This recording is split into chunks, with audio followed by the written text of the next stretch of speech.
Hello, everyone. Oh, it's nice and early in the morning. I got my soda with me. I just had my. Oh, where is it? Uh, I just had my triple shot espresso coffee, but it must have made me so excited that maybe I just chucked it straight on out the window. So, what we'll be doing today is just we'll just be hanging out a little bit. Obviously, I'm doing some stuff here to promote this tiny little GoFundMe that we got going on for our for a little bit of post production on another Cinema Snob movie, so that we can get that, so that we can. Excuse me. That's another thing too. I've got a slight cough this morning, so you might hear me coughing a little bit. Like I woke up, could like feel it in here and was like, oh well, once I brush my teeth and get a start on my day, it should go away. And and it really hasn't, so I think I might just have a cough that's going to stick around for a little while. I'm sure talking for a few hours and playing games will severely help that. So if you want to contribute to our GoFundMe to help us out with some some post-production costs, click on the link in the description, and the I've got the chat pulled up over here. No need to add anything to the super chat this time around. This is just going to be a hangout where I just see the chat, talk to people, and answer some questions while playing Paperboy as well. See, that's exactly how you crash your bike. Is you get really distracted by a chat next to you while you're delivering papers and riding a bicycle through the suburbs. You start answering questions, your mind starts to wander. You end up crashing your bike, hitting a ghost, getting attacked by a dog, and maybe you run into a tornado as well. So let me make sure the connection here is. Let me make sure the connection here is solid. Um, how are we sounding right now, people? I got the chat pulled up. I just want to make sure. Oh, okay. All right, the chat. Just I didn't see any. I didn't see any chat things pop up. But so at first I was like, "Is this thing even on?" It says green, but I don't know. It could surprise you. I could just simply be talking to a delicious thing of mayonnaise mustard, or mayo must as it's called.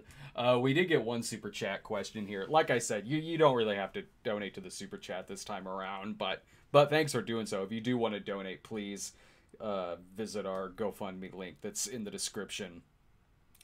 Eric Banks asks, "Do you wish if you had gone easier on the Jungle Book in light of the creative bankruptcy of Aladdin and Beauty and the Beast?" Uh, yeah, maybe. I mean, there's certainly a few things I appreciate about that movie more so now in hindsight after seeing something like Dumbo or Beauty and the Beast. I don't know if rewatching it again I would necessarily um like it any better. I don't know if it would make the difference of like, well, oh well, now I've got a positive review about this movie. I don't know really if that would happen, and I watch so many movies anyway that it's not like I'm gonna be watching that movie again anytime soon.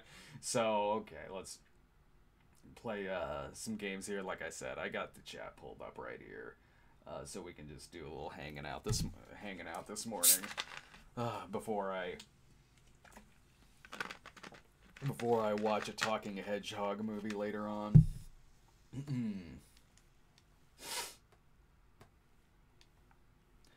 Oh, I as well want to watch the Dirt Bike Kid. I should have two windows put up here. Mike Phelan says, "I now if you haven't seen I haven't seen that movie since I was a kid." So there was this movie in the '80s called The Dirt Bike Kid with Peter Billingsley, where he had a like a magical he had like a magical motorcycle, and I don't think it talked, but it like had emotions. Like it would have like the headlights on it would work as eyes basically, so it would give the sad eyes whenever Peter Billingsley would be yelling at it. When you got oops. um Which, when you got a talking dirt bike, don't be a dick to it. I remember it at least being better than, what was that Peter Billingsley movie I watched for the cinema snob? Like, the Hoboken Chicken Emergency? It was like Christmas Story, only it was Thanksgiving, and if Ralphie made friends with a guy in a giant chicken suit. It was like a TV movie, too. I think it was only like 45 minutes long. That was bad. I should try uploading that over to, the channel sometime in the, as an archive episode. It's a crapshoot which archive episodes will go through and which ones won't. Like when we were, when we reviewed, that sequel to I Spit on Your Grave, I tried uploading the Cinema Snob I Spit on Your Grave episode, and I trimmed it. I tried trimming it to see if it would get approved for advertising approval, because it's a graphic episode, because it's an episode on I Spit on Your Grave. I also had to trim out this giant sketch that happened like halfway through it for music reasons, because like the monkeys are playing during it, and I got it cleared on copyright. But as far as content goes, like, I don't know, maybe it was the scene where Jennifer hangs Matthew and he's ejaculating as this happens. Like, maybe it was that didn't get advertiser approval. So I might have to try to go ahead and like re-edit that again to see if I could get it uploaded. Maybe the Turkish I Spit on Your Grave episode will go through. Made in Heaven 88. Hey Brad, loved your Big Bang binge watch. Would you ever do one for How I Met Your Mother? That's a really good question. Another question. Are you okay? You look tired. I am tired. I've also got, I think I got kind of a cold going on. I think I got the formation of a cough happening. So if my voice sounds a little weird, that's why. So I actually watched the How I Met Your Mother finale again yesterday. How I Met Your Mother was a show that I was really into for about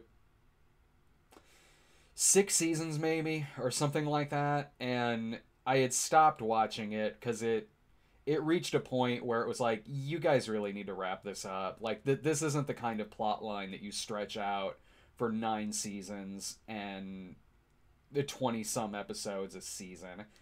Like, you really should just wrap this up. Damn it.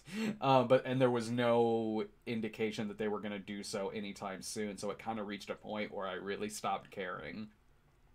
There would be characters that would go through arcs, and then that would be negated, and they would be kind of reset to how they would be earlier in the series.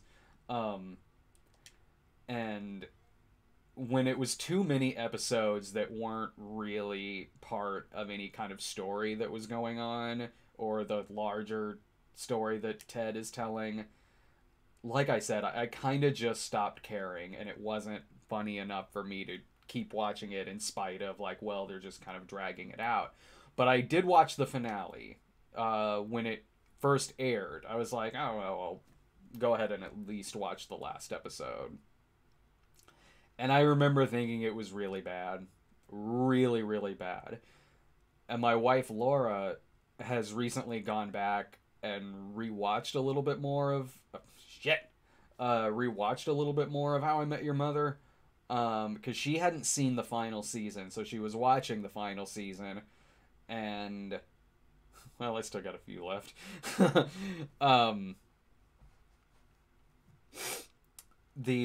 So... she watched the finale, the series finale of it yesterday. I was kind of doing some stuff on the laptop, like getting stuff for the Perfection review we did ready, but I was like half watching it again, and when it was done, I was like, this is actually worse than I remember, and I remember it not being very good. It was, now if you have, man, I made it. I was like, it's gonna happen. I'm gonna crash here any second. Now, in terms of the plot of what happens in the final episode of How I Met Your Mother, it isn't so much that I'm against what happened in theory. Now, this is a spoiler about the show, but in the whole last season of it is taking place at Barney and Robin's wedding. And in the final episode, it's jumping forward in the future quite a bit. And you find out that Barney and Robin end up getting divorced. Damn it. You find out, you see Ted's relationship with the mother, and then she ends up dying of this illness. And when it cuts to him talking to the kids, it's basically him wanting to get their blessing to wanting to ask Robin out again. It's not so much that I'm against that in theory. It's just that the way that it was written and the way that it was presented, it's basically a season's worth of plot in a final episode. If you had a whole season to dedicate to this divorce that Robin and Barney are going through, to this illness that Ted's wife has, if you had a lot more time to devote to that, and how he's telling this story because he still has feelings for Robin, if you had way more time, I could at least see it working better. But the fact that you've crammed it into this last episode, it comes across as really lazy. It comes across as heartless, even. Like, that you've built up this sweet character of the mother, but we want this will they, won't they, Sam and Diane, Ross and Rachel thing with Ted and Robin to happen. So, okay, well, we want to get them together, so let's just kill off the mother and get these two characters together. Especially in that you spent an entire season around one wedding, which was Barney and Robin's. It was really badly written. It's a terrible finale. I would put it worse than the Seinfeld finale. I wouldn't say it's as bad as the Roseanne finale. The Roseanne finale is still worse, but How I Met Your Mother really is one of the worst. As for whether or not I would do a binge watch on it, I totally would. Laura and I were talking about that too, because it's looking like the Big Bang Theory episode is doing really, really well. Like, my thing is like, well, if it ends up crossing over 100,000 views, then yeah, I'll absolutely do more of these, because I would really like to do more of them. I think the next one I do will probably be Sex and the City. But it's sort of like with Snob episodes. Like, when a Snob episode ends up crossing over like 100,000, that's usually when I'll do like a sequel to that movie. Like when I did Hellraiser 2, an episode on Hellraiser 2. I should probably do one. And if Hellraiser 2 crosses 100,000, then I'll do Hellraiser 3. I should probably do Pet Sematary 2, because that one the Pet Sematary video did really well for us.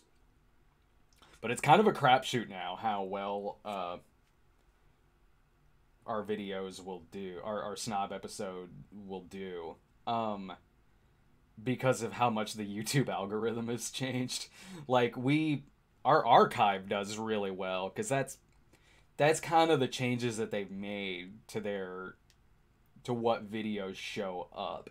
So there's a lot of times when our new videos aren't showing up for people, but videos from our archives are. So our archive still does well, but it makes newer videos kind of suffer. So certain episodes will do well for us, but it might take it a little more time than usual.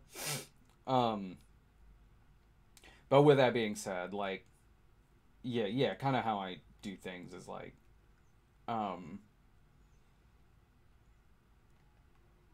when Hellraiser 2 crosses over like 100,000 views, I'll do Hellraiser 3. I want to get back to doing more obscure exploitation movies. It's like, might as well. The way that YouTube algorithm has changed, it's like, I don't know if doing just like an obscure exploitation movie would do any better or worse than something mainstream like Gotti or Battlefield Earth.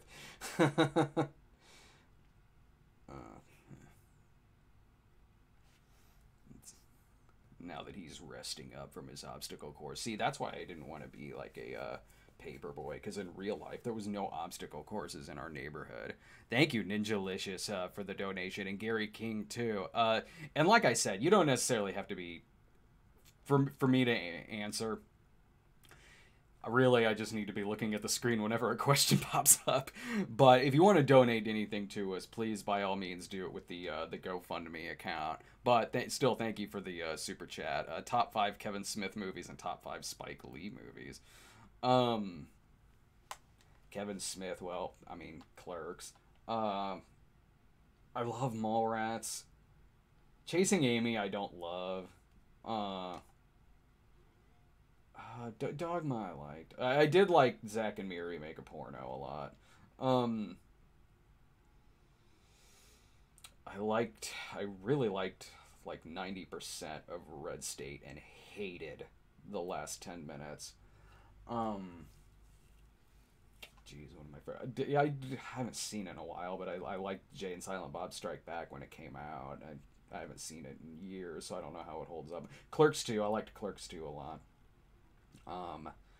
Spike Lee movies, I mean, Malcolm X, Do the Right Thing. I love Summer of Sam. I think that's really underrated. I think that's an incredibly underrated movie. The 25th Hour was really good. But Black Klansman was great. I love Summer of Sam. I love the idea of doing this movie about a serial killer in that movie's case with Dave Berkowitz, but making it more so about this group of friends and how everything going on in that summer between the Son of Sam killings and the heat wave going on.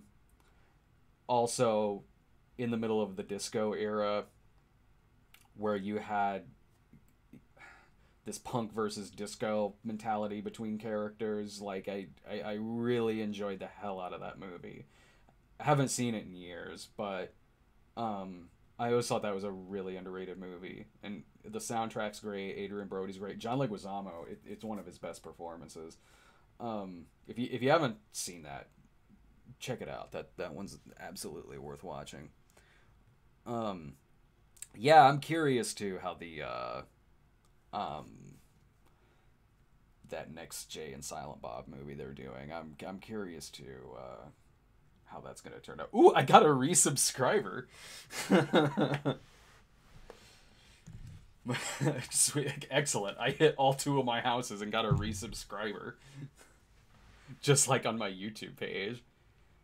Well, I agreed with him on these last 2 reviews that he did on his current movie review show, so I guess I'll resubscribe.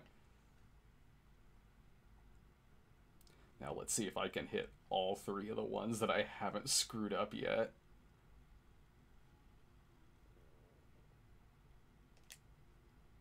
Yeah, dog, if you could do me a favor and just take that paper up to the porch.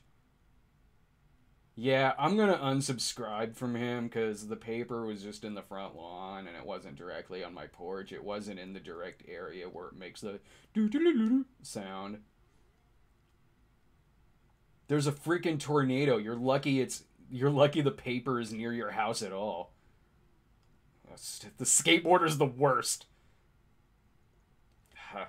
I take that back. The fence is. I quit. After 2 days of running into crap, I'm going to take bicycling lessons. Until then, I quit. Mysterious vandalism baffles police. Yeah, we found all these newspapers and these broken windows and glass everywhere. Who could it be? I don't know. Is it the UPS guy? Could it be the Paperboy? Nah, too obvious. Let's see. Made in Heaven 88. Are you going to be playing any more Mario 64? Followed by J-Ram, what about playing Mario 64? Aw, crap! Oh, wait. Oh, never mind. Hadn't even started yet. I thought that was me. It's like, I see, this is what I'm afraid was going to happen. I'll get distracted, crash my bike, and break my arm. Yeah, I'm totally going to finish the Mario 64 gameplay. I was considering doing that today, honestly, but I was like, I should probably do that with someone else in the room. So I have someone to play off of, and I'll continue making that like a super chat show. Because really, this one I just kind of wanted to do just like a hangout. The reason why we haven't finished that yet is honestly, it's simply because we've been tied up with so much stuff with the movie. Or Ryan especially. Ryan has been working day in and day out to get the movie done. He's been handling the visual effects himself, the editing, the color correction, everything. So he's just been very busy. It might be a couple weeks before you see Ryan on midnight screenings again, just because he just needs all the time he can. And we do have, like I said, we've got our GoFundMe link in there. So if you want to help us out with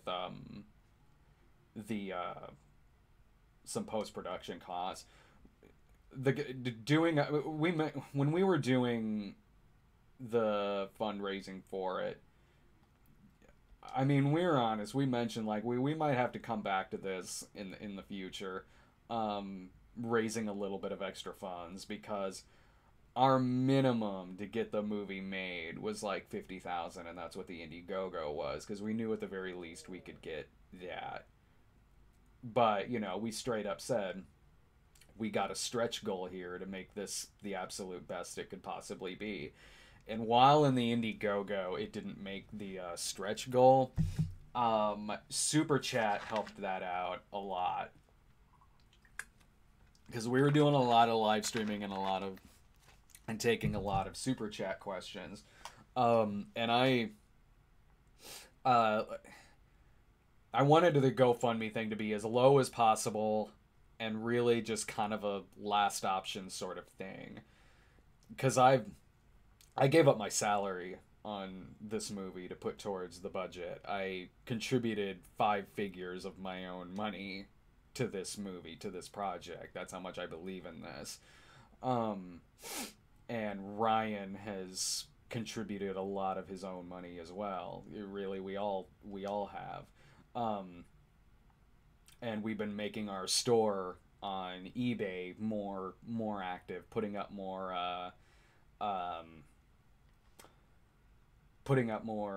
auctions and autographed DVDs, and bundled together with a lot of old props and things I have that I don't use anymore. I was doing a lot of conventions last year as well. There were a lot of things that we were doing so that, to make the GoFundMe as low as possible if we even needed to do it. But it turns out we really did, just for about 5,000 of final costs that go towards sound mixing, sound editing, the last thing that we need to shoot for the movie, so getting the crew back, getting the lighting people back, sound people back, the camera, and all of that. And the way that we got the GoFundMe set up is it's like our store. It's like our store, except in this case, it's like, well, okay, it's obvious it's going towards the movie. You're getting a lot of perks that go along with it. A lot of you can crash into an obstacle course. That is one of the perks. You just have to supply the bike and the obstacle course. What was I saying before I crashed and broke my neck? No, it's like you're getting like digital downloads of our movies, our DVDs, our Snob compilation DVDs, like the uncut. Damn it, first one out the gate, boom, lost a subscriber. You're getting copies of the script and the first draft of the script as well, which that wasn't offered in the Indiegogo. That's a perk that's exclusive to this one, so you can see how many changes the movie went through from first draft to the shooting script. And there's a lot of changes. There's a lot of deleted scenes. There's a third act that is wildly and tonally different than what's in the than what's in the final draft. And I'm not gonna lie, one of the reasons why I wanted to make just the GoFundMe just a last minute option thing is just so I wouldn't have to hear from dickheads who think they know how movie productions work. And there's been a few. I caught a couple of dicks. I caught more dicks than gay Racula. So I was like, I don't deal with that headache, but hey, you know, it's a necessary evil to get this movie done. If you don't want to contribute, don't contribute. Just don't be a dick. Don't be a dick, and don't pretend like you know how movies work and how productions work. Yeah, the movie went over budget a little bit. A lot of movies do, especially a case like this, where a few days in we had a big snowstorm that wasn't in the forecast, and we had to shoot around it and pick up some shots later and reshoot a couple of things and shoot a big scene with my character's dad later into production and give this guy his severed head back. Brad is pretty good at Paperboy.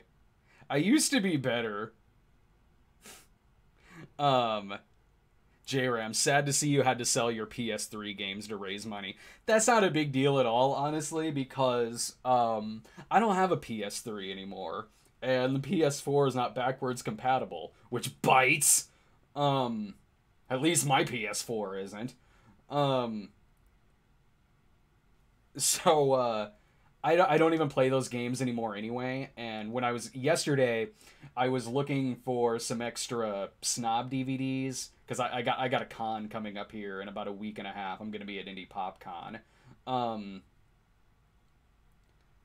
and so I was looking for some extra DVDs to take with me, and one of the things that I saw in my storage room was my old PS3 games. I'm not using them anymore. Like I had like 3 years ago. 3 or 4 years ago, whenever this was, I had a break-in at my old place, and they took my PS3. So it was not long after that I just ended up just go ahead and getting the PS4. So I don't even have a PS3 anymore. So it's not like I'm even playing those games. It's not heartbreaking to lose those. I didn't see the side of the house coming. Quit. Yeah, I'm alright at Paperboy. Like, if I could pay more attention to it, I would... It's a game I can beat. It's just, it's been a while. I'm a little rusty right now. I'm a little rusty at the Paperboy. Need to put some oil on my Paperboy skills. My Paperboy bicycling skills. I was honestly better at this game with the NES Advantage. The big joystick kind of arcade controller for the NES. As many times as I've crashed, I'm actually surprised I haven't run into the skateboarder more. Because the skateboarder used to be my main nemesis in this game. Now, apparently, it's just crashing into the wall. Stupid dog here. They really need to put in a stop sign.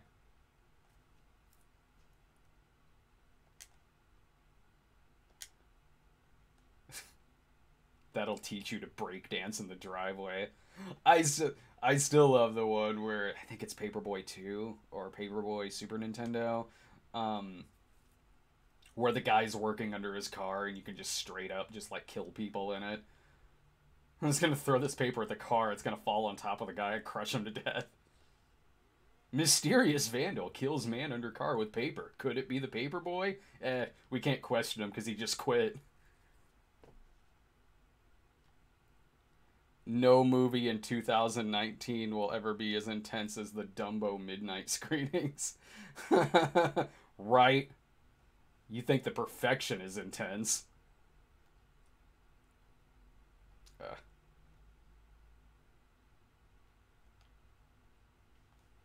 God, I went into that review like, alright, I'm gonna go into this with a sack full of the biggest eggshells I possibly can. Even that didn't work.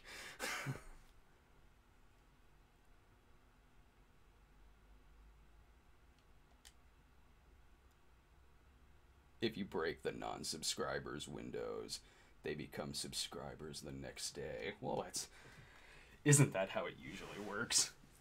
We've unsubscribed to him. Here, I'm gonna break your window. Alright, fine. I guess paying for this paper is less cost than fixing our windows. Damn it. That's what you get for building your subdivision in Tornado Alley, which actually doesn't have that big of effect on the houses. It's really just the Paperboy that the tornadoes mess with.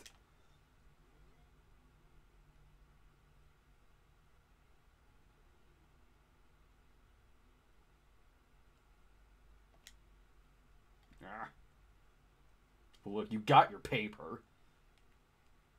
And it's a Sunday paper, too. Actually, I don't think it's Sunday. At least it wasn't a Sunday paper. It'd break way more of your window. Go through the house and hit you in the head. Yeah, take that, people you buried in the front lawn. Maybe try a cemetery next time. I can tell you loved your relative. You have a tombstone that can be knocked over with a newspaper.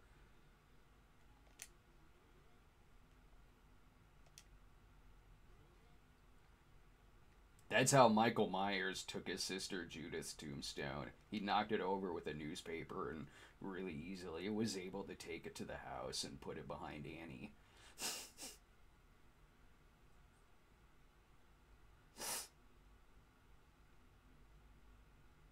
This poor Paperboy has only like 3 diehard supporters. One of them doesn't even have his head.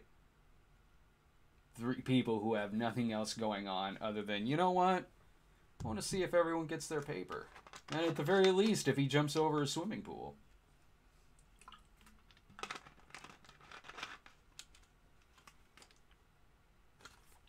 Will Day, I hope Laura's feeling better.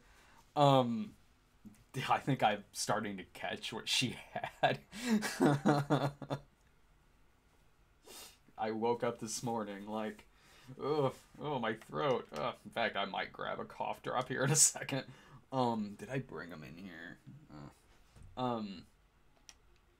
Yeah, you might have to excuse me in a second while I go up to get a cough drop. Yeah, I woke up and was like, oh, God, my throat. Ew. Here's what I'll do. I'll get in front of the camera for a few hours.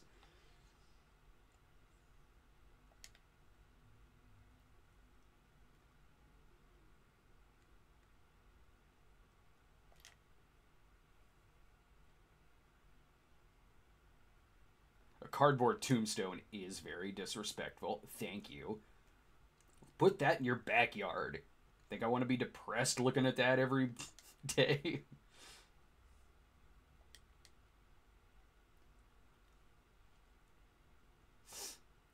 Yeah, Paperboy calls it quits. There's death standing there. That's just foreshadowing. See? I died. See, one guy gets it. Coke and a sore throat go really well together. Exactly. That's why they had to get rid of New Coke. Because it wasn't nearly as good at taking care of a cough. I do have my water down here from yesterday when we reviewed the Perfection. Water. Call it Water Classic and then I'll drink it.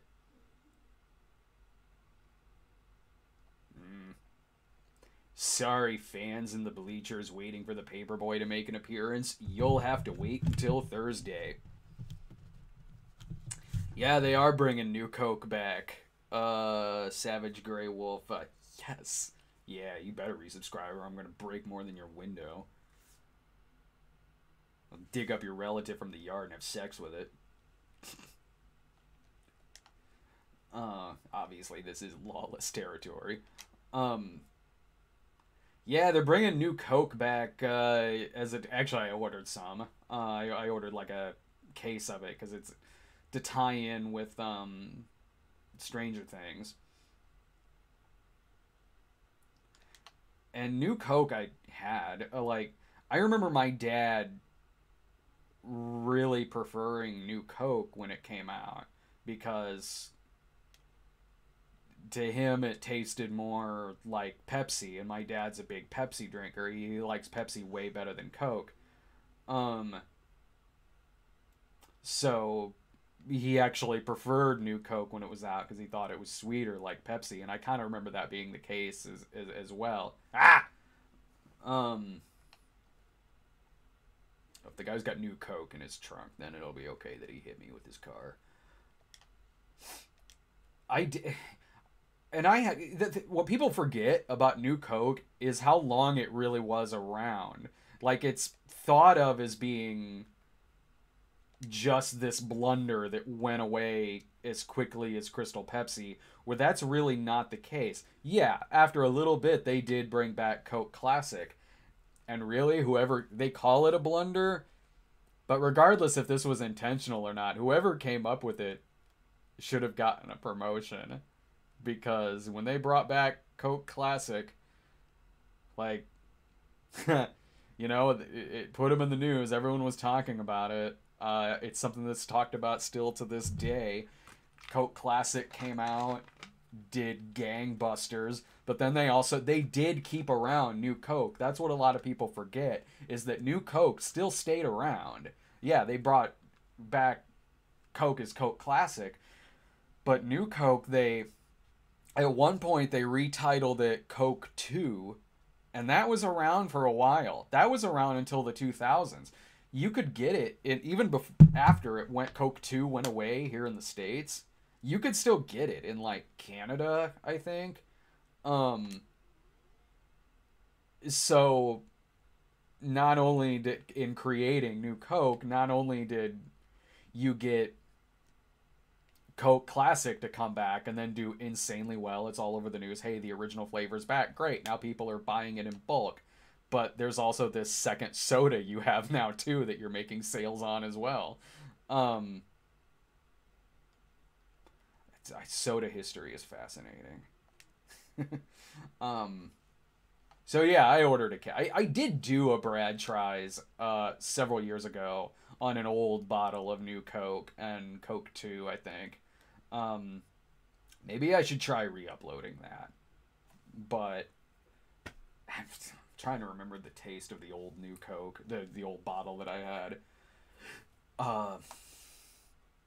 It probably still had that old soda taste that a lot of those do, like drinking like 30-year-old Coca-Colas and Crystal Pepsi. They all have kind of the same aftertaste to it. It probably had a little bit of that going on, if I remember right.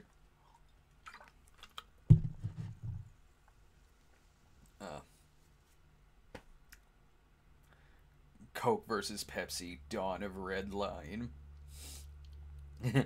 You would think that the quality of the newspapers would be... I'm sorry. I wanted to read the rest of that comment, but it scrolled up way too fast. You'd think the quality of the newspaper would be decisive for subscriptions. Not the delivery, but apparently... Hey, that's a really good point. This is a really crappy newspaper. It probably is if the top story is whether or not the Paperboy still has his job. Who's delivering that paper?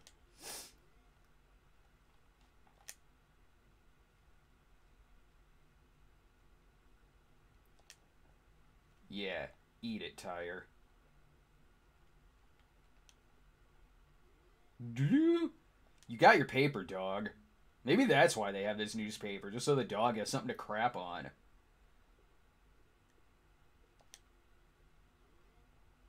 The chud in the sewer. There is amazing backstory in this neighborhood. Like, this is the neighborhood from the Burbs.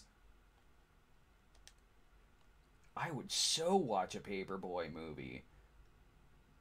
You could make it like a Halloween-themed movie, too. Like, all this crazy, weird stuff going on in this town.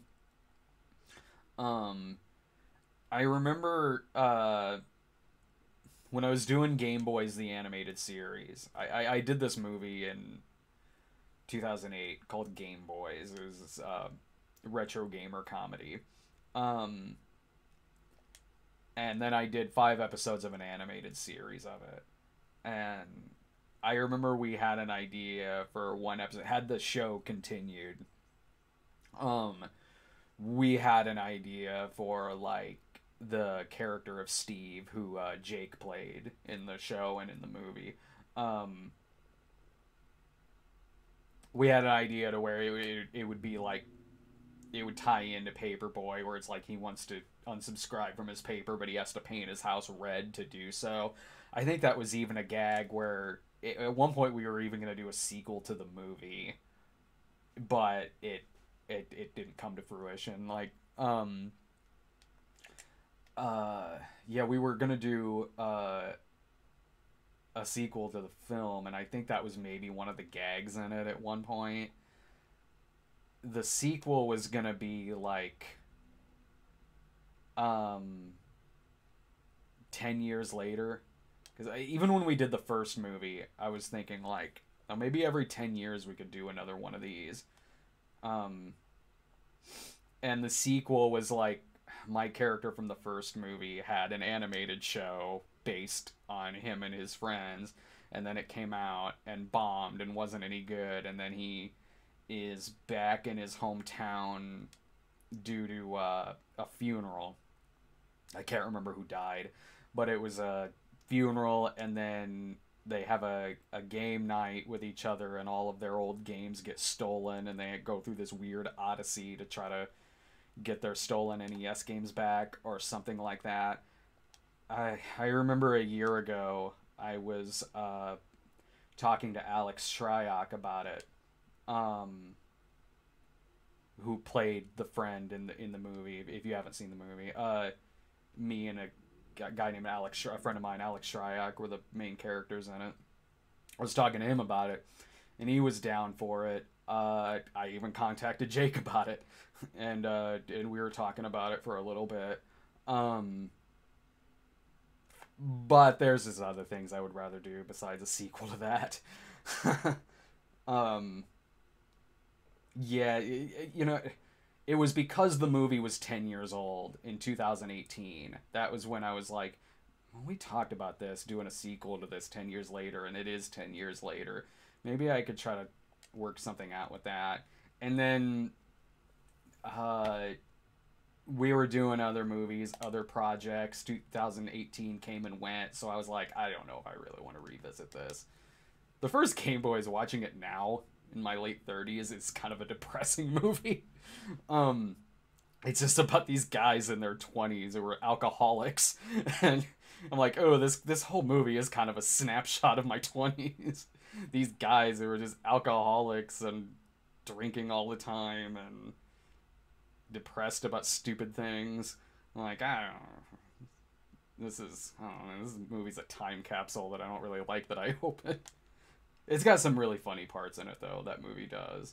I could see it being relatable if you were at all kind of like that when you were in your 20s. Because, yeah, I mean, I wrote it, so it's like, okay, I relate to a lot of stuff that happened here, because a lot of the stuff kind of did happen.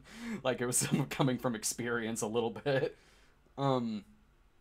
Some of the emotional things that the character is going through, but I'm like, that's a part of my life I don't want to think back on. I like being in my 30s. I don't like being in my 20s anymore.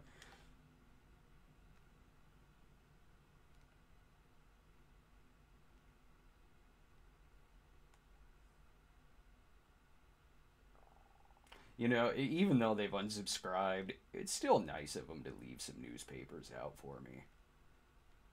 Thank you. There, I'll take them back.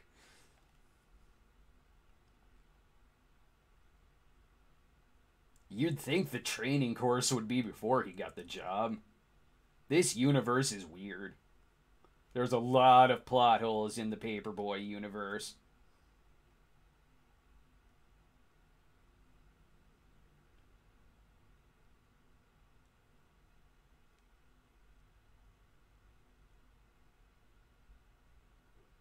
Yes, The Purge being a stealth Paperboy movie makes a lot of sense. It does. Same with Goosebumps. I could see that being in the Paperboy universe. He goes, Mallrats is equally depressing on that front. Yeah, you're right. Like, Game Boys is kind of in that genre of movies like that, where if you think about it, it's like, oh, I'm glad I'm not in my 20s anymore. I do like Mallrats, though. I like it a lot. I do like that kind of movie. But, you know, I can watch Mallrats and not... I can watch Mallrats and, like, kind of just remember a fondness of when I was in high school when that movie came out, and the friends I had then, and it could be a big nostalgia trip for me, a movie like that. Whereas with Game Boys, like, I'm in the movie. I wrote it and I directed it, and I was in my hardcore drinking days then. So I'm remembering things that where that's not the case if I'm watching a movie like Mallrats. But I see where both movies are in that same genre of, you know, these slackers in their 20s complaining about stuff and thinking their life sucks.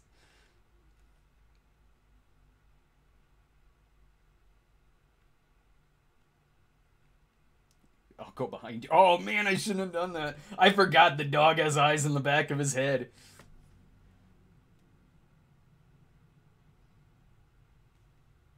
Doesn't it suck when you die at the last house?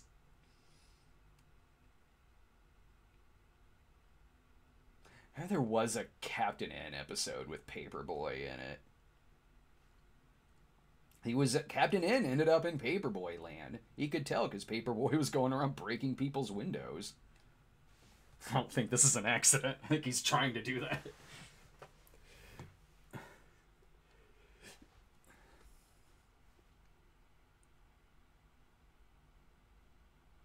Randall Graves lets too many people get under his skin for a guy who pretends to be so chill and uncaring. That's the case with a lot of people. You know, as chill as you are, there'll be something that sets anybody off. I consider myself to be a fairly chill person, especially for someone who works on the internet. Like, my Twitter feed is not made up of the day's outrage. I consider myself to be a pretty chill, relaxed person, but even there'll be something that will set you off, no matter how chill and kind of relaxed you are. I mean, hell, earlier I was talking about, you know, dealing with a few dicks from putting up the GoFundMe thing. There'll be something that might hit you here.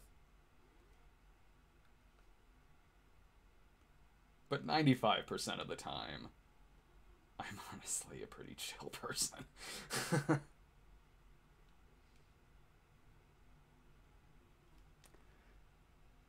Future movie actor, what are your thoughts on the movie Osmosis Jones? I love it. It's about my cousin Osmosis. I remember liking that, but I haven't seen it since it came out. No, I remember thinking that movie was fine. I think I brought it up, like... I did it again! Stupid dog and his excellent sense of hearing. No, I think I brought that movie up, like, when we reviewed Inside Out. No, I remember kind of liking that movie, alright. I don't know how it holds up. Suicide Squad was cool. Fight me, says Gary King. Hey, I didn't hate Suicide Squad, so I won't fight you. But Addison LeLay, who says Suicide Squad is Hot Topic the movie, you're kind of right. But I didn't hate that movie. It was an editing mess. But there was a lot of things about it I liked. I liked that it was, I don't know, it had much more of a personality to it than a few of the DC universe that came before it. or a couple at least. I think there's only a couple before that, but like I was really enjoying Will Smith in the movie. Boomerang I thought was a lot of fun in the film. I only saw it the one time, but I mean that's the case with a lot of new movies I see now, where I just really kind of see them the one time.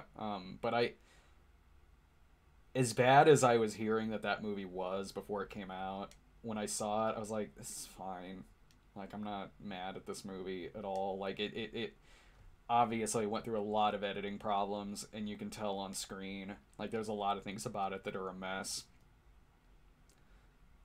But I was entertained by it. I didn't love it, but I've trust me when I say I've seen way worse.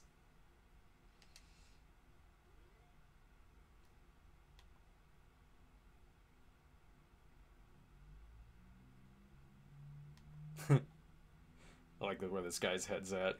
Batman v Superman is good. Don't fight me though. I don't have the energy for it. Oh man, I ran out of papers.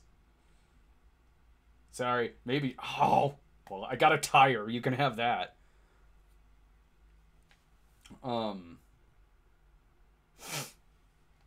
Yeah, don't worry about donating to the super chat right now. I'm really just kind of taking any question that I look over and see, because this is more about kind of just promoting our GoFundMe. Now, Batman v Superman I wasn't a fan of, but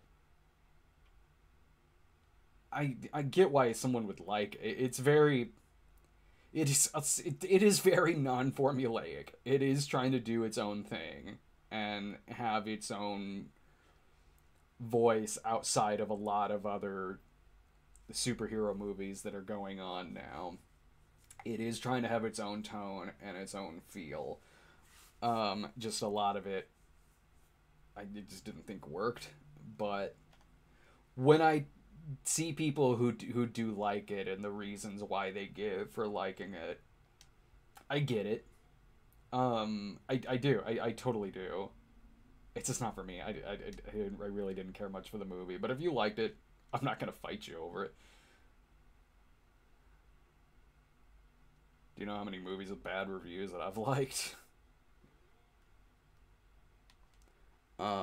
Future movie actor, my comment from the review of Halloween 2018, hey, don't hate on Hollywood Homicide.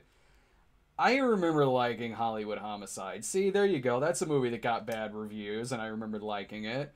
I remember kind of liking it for some of the same reasons that Roger Ebert did, where it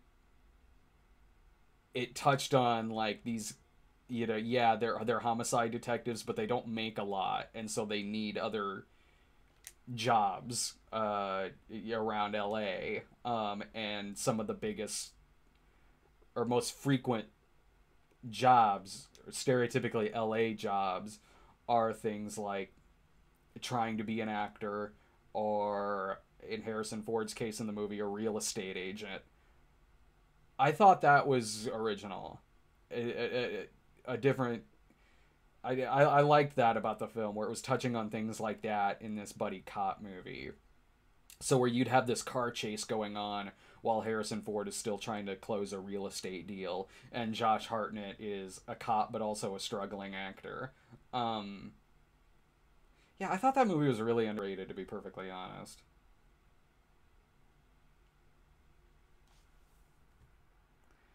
Nate Box. Do you remember the movie Supernova from Walter Hill? Yeah, that had a few directors behind it.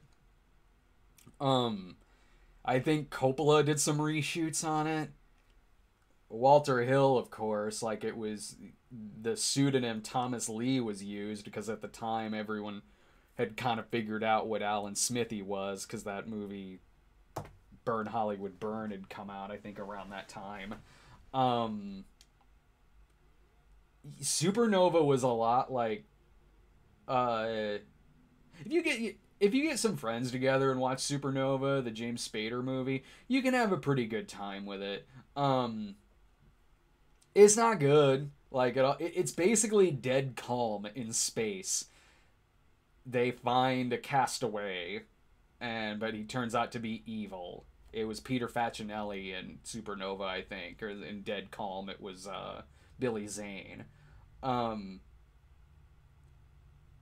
it had some really stupid stuff in it, but there's a big sequence in the movie where in the span of like 30 seconds or a minute, like half of the cast gets killed off in these in this really sudden sequence of death scenes.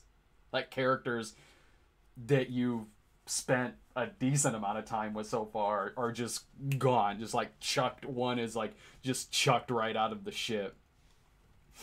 And it was fun seeing James Spader in like sci-fi action hero mode.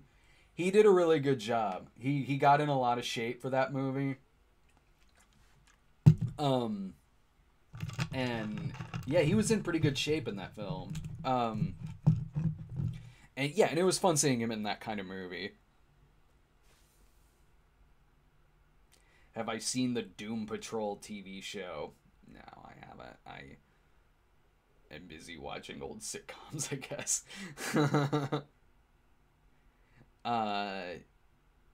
What was it like being an actor from making your own movies? Not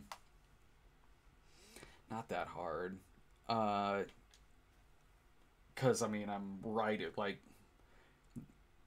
I'm used to that now, like acting in movies that I've written myself or produced myself or directed myself. Like I, wrote the characters, so I certainly know what the voice of the character that I should be playing is. It's certainly easier when I'm a supporting character in something that I'm directing.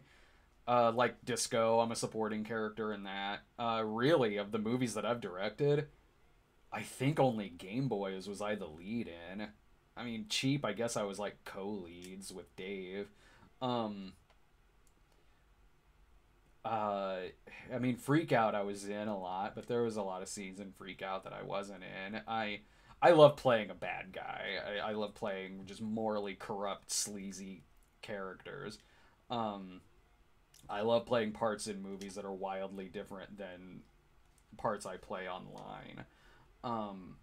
So usually I'm playing some kind of sleazy character in the movies that I've directed.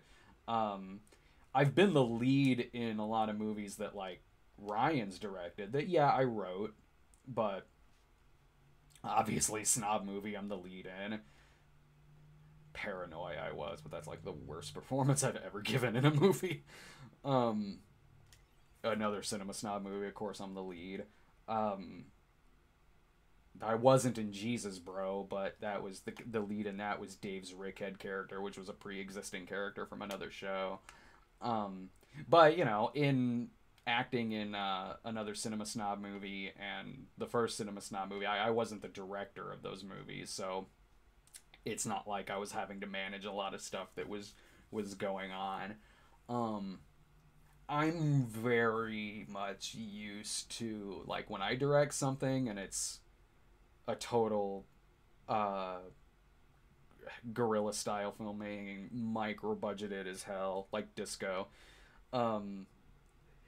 That's my comfort zone at directing a movie with a budget like that. Hence why the movies Ryan directs has a way bigger budget than the ones I direct. So in the case of Disco, where I had 12 hours to like shoot 75% of the movie, all of the scenes that were taking place in the discotheque had to be shot in 12 hours. I wasn't nervous about that because I can do that.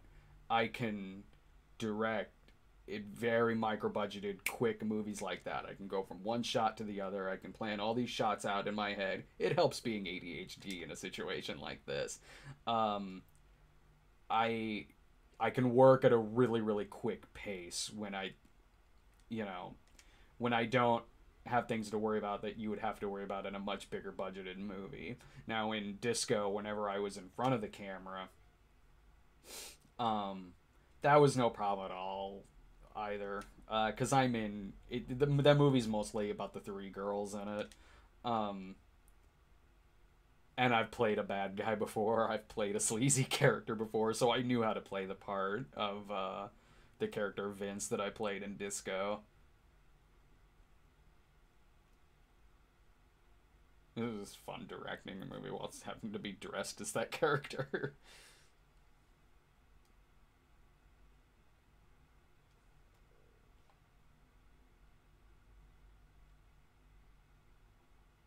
Steady, easy, easy. Oh, well, I guess I could knock some of these things over. Huh.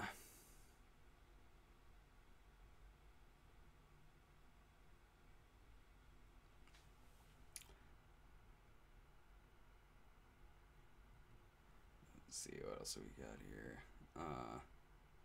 Let's see. Once you've seen it, I'd like to hear your thoughts on Cinderella 2015. I don't think Laura liked it. I'm probably not going to see that. Like, unless it gets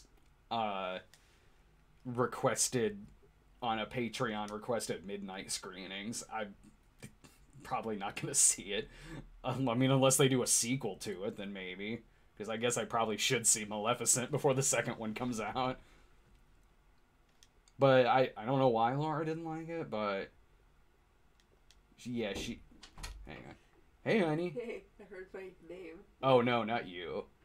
No, I'm kidding. No, someone was asking why you didn't like the Cinderella movie.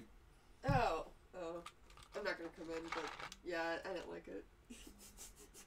it. Sweet. See? She didn't like it. That'd be funny if you were just like, oh, and just slowly close the door.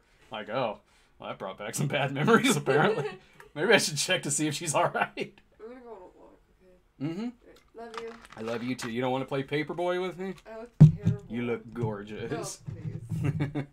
Love you. Love you, too. The exact time difference between Happy Death Day is 1 year, 4 months, and 3 days. Excellent.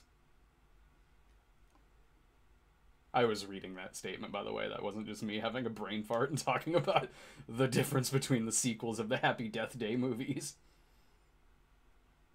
Ah! Again, put a stoplight there. Rank the Caligula movies by preference. Well, clearly the Guccione one's number one. There's some movies from like the 50s. There's some movies from the 50s that like Caligula's in, like The Robe with Richard Burton. That's a big, biblical epic movie. That's a decent movie too. A big, grand, lush Hollywood epic. There was Demetrius and the Gladiators, which was like a sequel, I guess, to The Robe. It's still like Caligula in it. It was still the same actor playing him. I, Claudius is awesome, where John Hurt plays Caligula. That's probably objectively the best Caligula-related thing that you could watch is I, Claudius. I mean, my favorite's the movie Caligula, obviously, but there was Caligula, the Untold Story, where David Houghton played him. He did a really good job, too. I mean, the movie wasn't trying to be historical by any means, the Joe D'Amato movie Caligula, the Untold Story, but it was a good sleaze flick, and David Houghton was really good in the movie. He was a good lead. It was...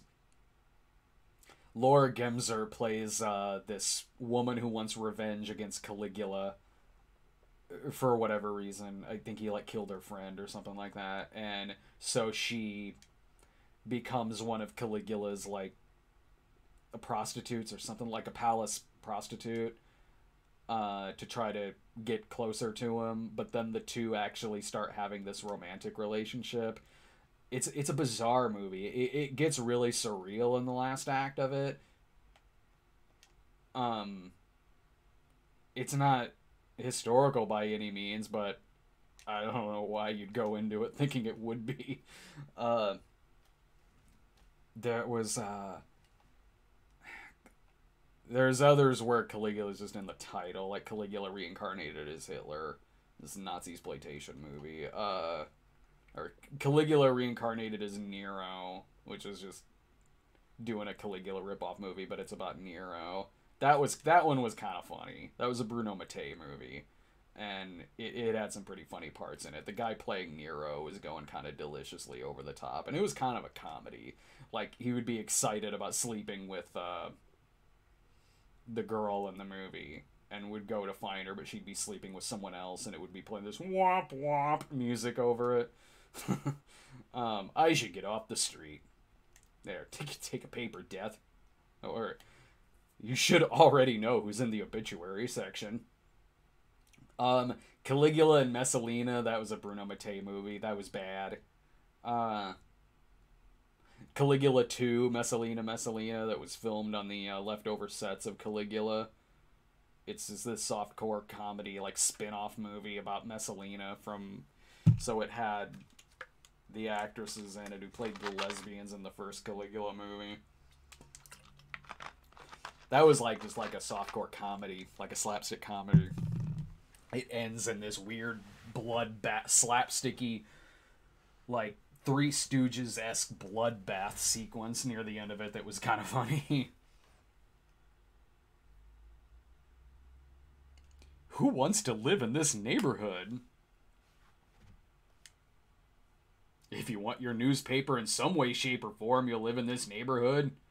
Really, like, living in the neighborhood is probably fine, because every dangerous thing about the neighborhood, it's all really just going after the Paperboy. Like the old lady running after him. Here, take your dog. Like, what did this Paperboy do? I caught you taking a shit on my lawn the other day. Really, I don't think it sucks necessarily living here. It just sucks working in this neighborhood. Like, at least the UPS guy really just has to go into one house. Which, I guess at this point, depending on how bad at the game you're doing, the Paperboy does too.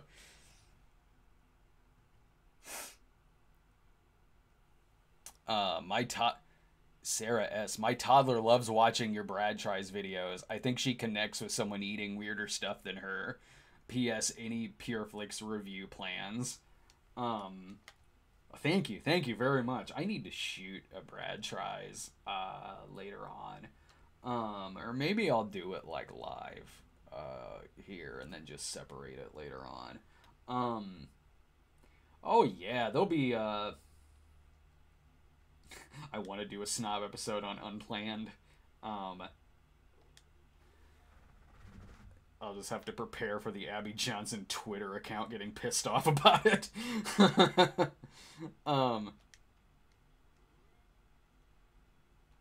It's so funny how they portray her in the movie versus what she appears to be like in real life, which is very thin-skinned.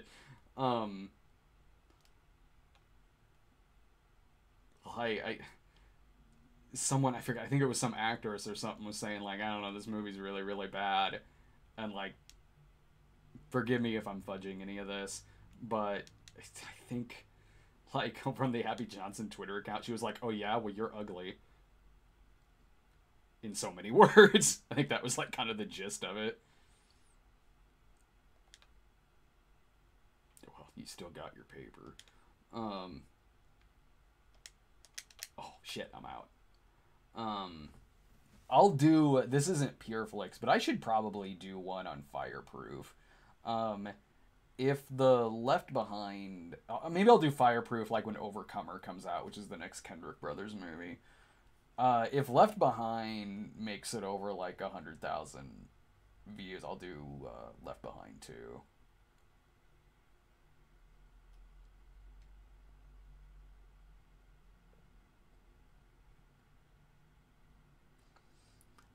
I'm here for my paper. Well, I'm out. But you can have this hat. I know you don't have a head, but you can have this hat if you want. What's my expectations on Godzilla King of the Monsters? I take it that it's gonna have a lot more action than the one from 2014. Whether it's any good, I don't know. I don't really have any predictions one way or the other, given what a lot of criticisms were about the first one. I'm guessing this one's going to be a bit more balls out monster action, which I hope doesn't necessarily go the other extreme where it's just a little too much. But you know what? Like, I just want a fun movie out of it, regardless of whatever flaws that it might have. I'll be seeing it tomorrow, and then we'll be reviewing it Friday. I think Irving's going to be in that one with me. You got your paper. Running after me with a rolling pin. I didn't know it was your daughter I slept with. I'm a paper man.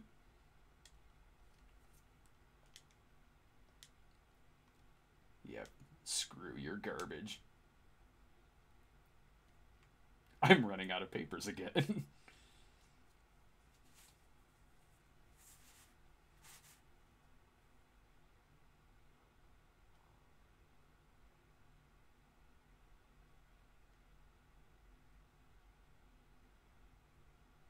The life of a paperboy is very exciting. You are right, chat. Oh!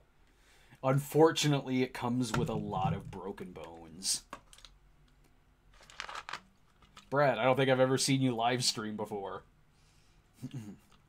I was doing it a lot when... It's been a while since it's just been me by myself. Other than what I was by myself when I reviewed 5 Feet Apart or whatever that movie was called. I mean, we're live streaming all the time on, like, the movie reviews and things like that. And we were doing a lot of live streaming when we were promoting the Indiegogo for another Cinema Snob movie.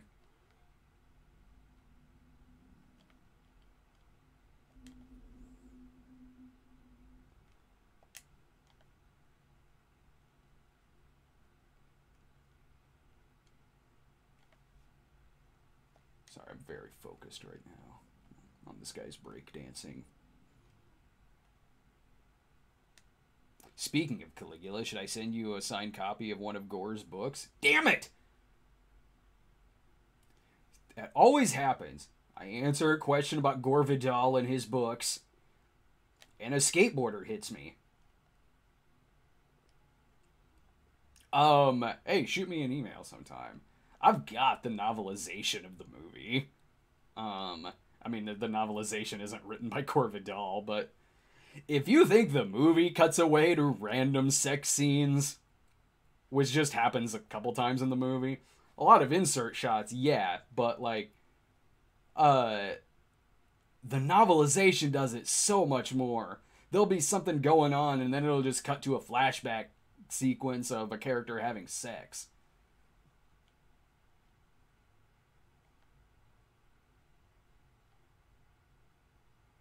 I got a lot of memorabilia for that. I've got the novelization. I've got a couple posters. I've got Laserdisc. I've got the Penthouse magazine tie-in with it. Would I ever review Batman Mask of the Phantasm? Yeah. Well, I mean, not... It got re-released. Like, I wouldn't do it as a Snob episode, but, like, it got re-released last year, and we didn't go because it got re-released when we were doing the movie.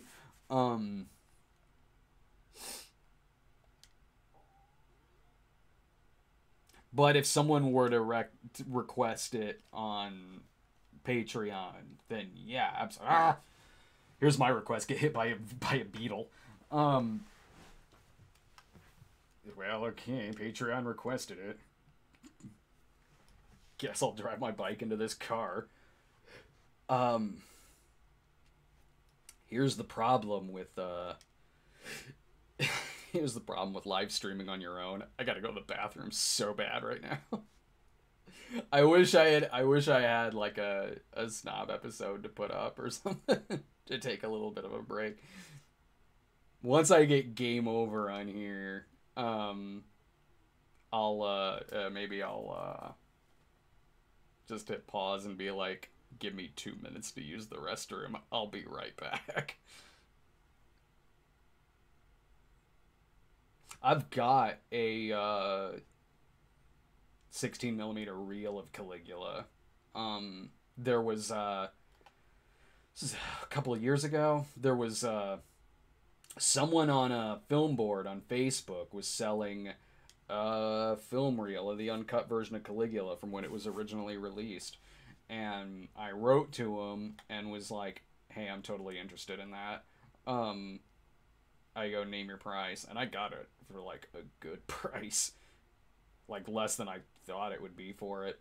He writes back and he's like, well, one guy wrote to me and asked about it. He goes, I'll wait and hear back from him, and if he says no, it's all yours. I'm like, please say no.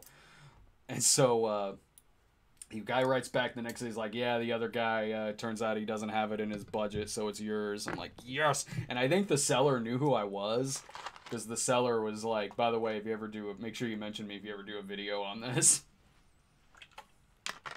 So if I wanted to rent out a theater with a projector to show Caligula, I could.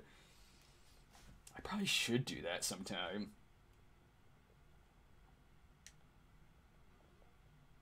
Hey, this theater shows hardcore pornography, right? Guess what I got? History.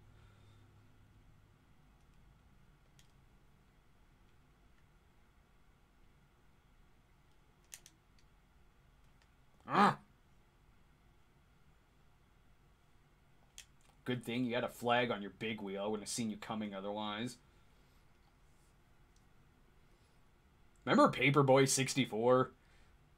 I've got that, and that's what made me want to crash into something. I was thinking about Paperboy 64 and was like, maybe I should just end it.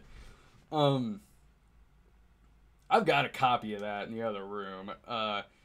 Man, Paperboy 64, when you're fighting Frankenstein and shit, that game's bad. It's easy. Like, it's the easiest Paperboy game ever. You got 20 minutes to kill. You could probably beat Paperboy 64. Man, that game, it feels like you're playing a prototype.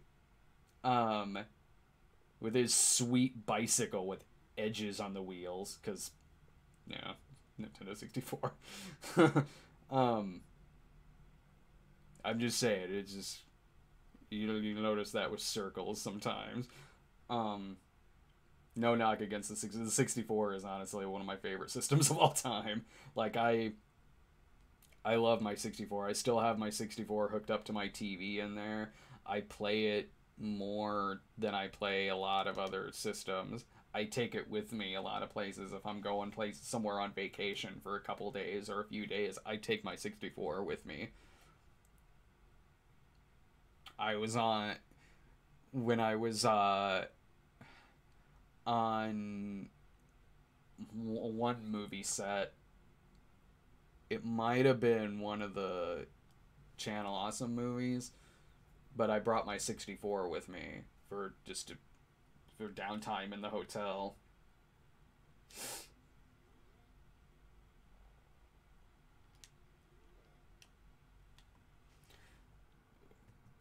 What a pause.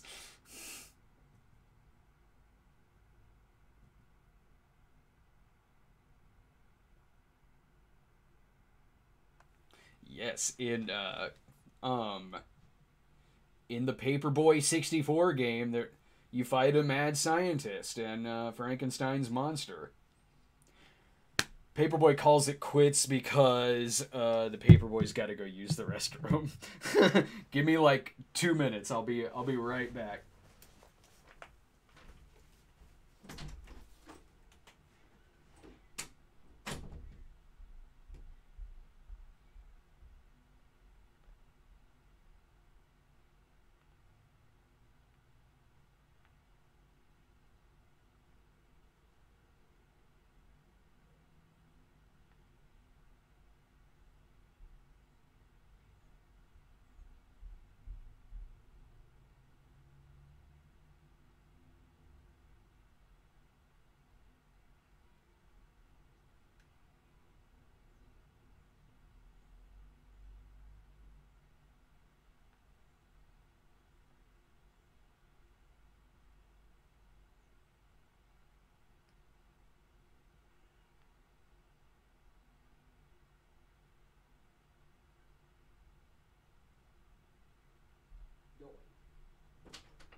And I'm back. I really hope that, like, somebody, I,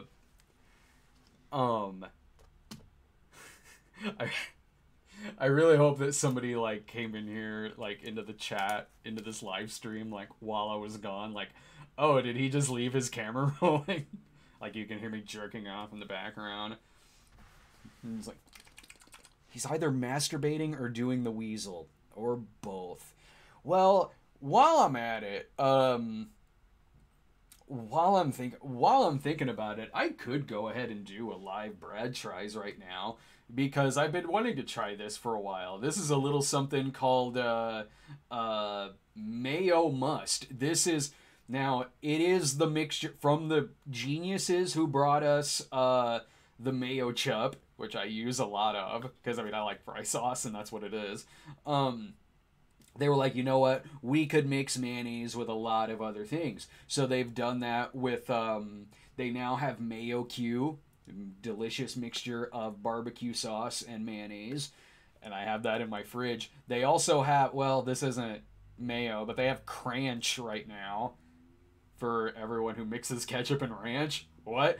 Honestly, truth be told, I don't really mix mustard and mayonnaise together into just one dipping sauce, but I'm not against the idea because I certainly have a lot of sandwiches in which I do use both mustard and mayonnaise. It's really good on a turkey sandwich, really good on a burger too if there's some ketchup on there as well. So it's like I am okay with this idea, but I really want to know what it was like in the room when they came up with the name of this because Mayo Must sounds like something you would be trying to avoid if you had to go find some photo albums in the attic. Like, oh yeah, just go up there and grab my old stuff in the attic. Be careful. Like, try to hold your breath. There's a lot of Mayo Must up there. Just don't breathe in too heavily necessarily. Like, you know, there had to have been a lot of name choices for this. Like, there would maybe be the one guy who would maybe unfortunately suggest the name Mayotard. For life. Let's see, Musteo. That's not bad. Musteo. That's sort of like, what's that intriguing cologne you have on? Oh, it's Musteo. Thank you for asking. I like coating my neck in a delicious mixture of condiments. All right, well, this is... Let's go ahead and try this saucy sauce, as it puts it. Do you have sauce? Yes. But do you have saucy sauce? Mm-hmm. Boy, do we ever. Okay. So, you know where this is going.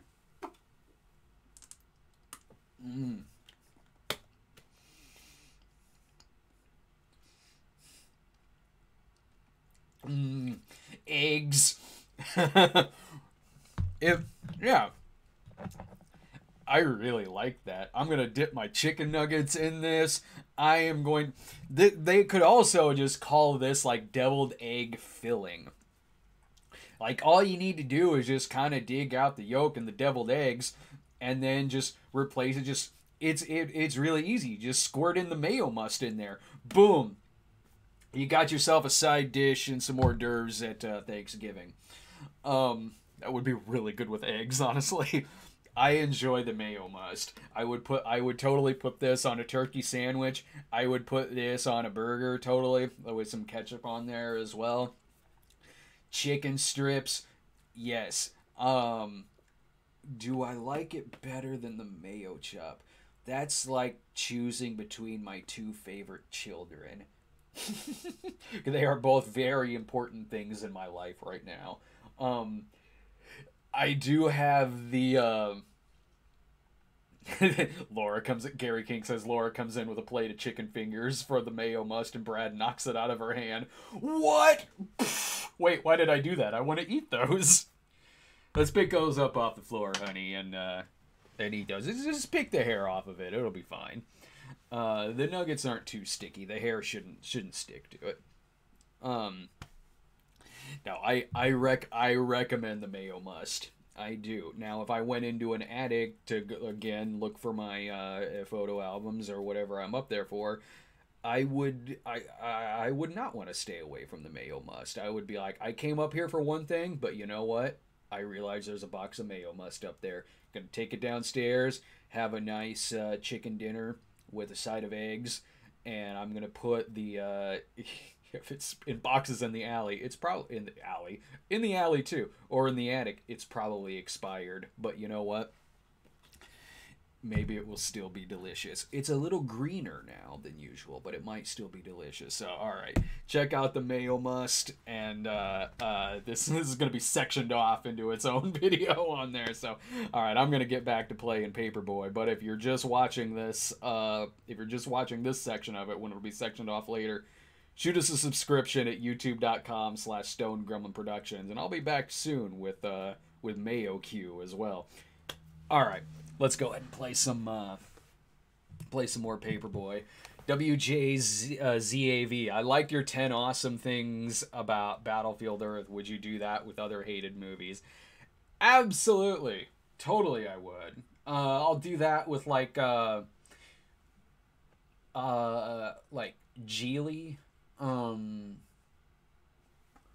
other 98 Godzilla. I should have done that this week. I would totally do that. That's not a bad idea. T-Gore. But the mayo, exactly. That should be an exclamation point, not a question mark and an exclamation point. I'm a very pro mayonnaise person, as you can tell by my glowing reviews of mayo chup, fry sauce, mayo must. You know it's delicious. The fry sauce they have there at Freddy's steak burgers, they have like their regular fry sauce, and then they have the jalapeno fry sauce, which is absolutely outstanding. Yeah, I would do that. I would do that with Batman and Robin. I've been wanting to kind of like, change things a little bit, not drastically. I mean, the show has the Cinema Snob is a series that always evolves, certainly. It's not, it's not like at the beginning of the series when it was just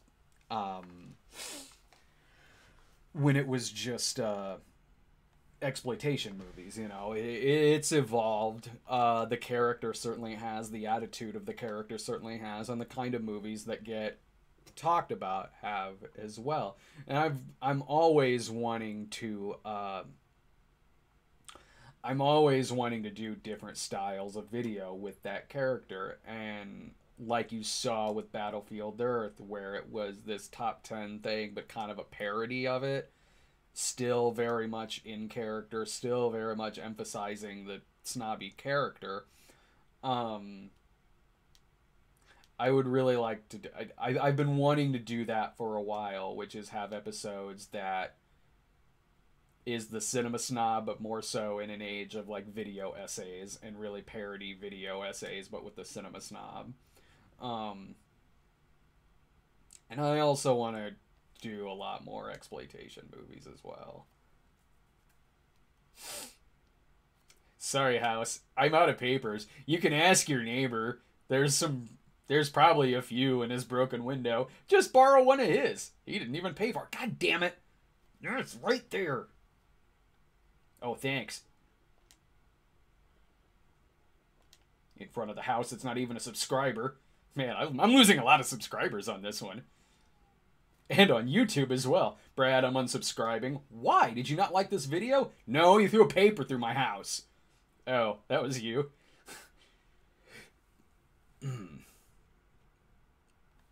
Brad, would you ever live stream Dead Rising games?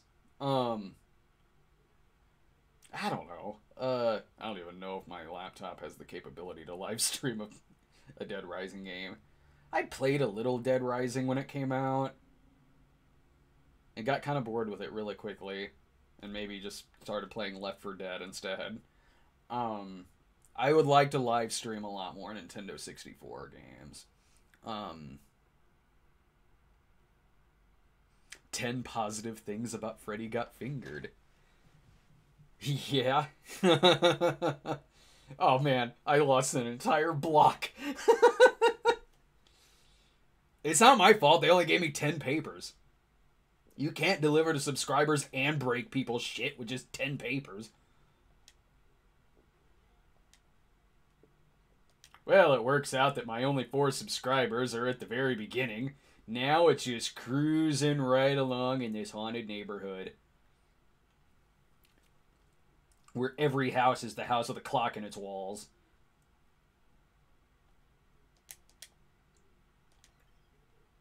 Oh, Paperboy's Revenge. The greatest revenge film since Porky's Revenge. I would love to do some Nintendo 64 games on here. I would like to do streaming on like GoldenEye. I gotta finish Mario 64. Rush 2. The Mission Impossible game would be a fun one to stream.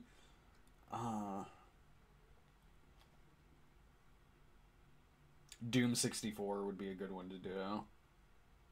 Or Duke Nukem 64. Paperboy 64 would be funny. Maybe, because I want to do more of these while this GoFundMe that we have going on is... Maybe I'll try to hook Paperboy 64 up to my laptop for tomorrow. I'd like to do this again tomorrow.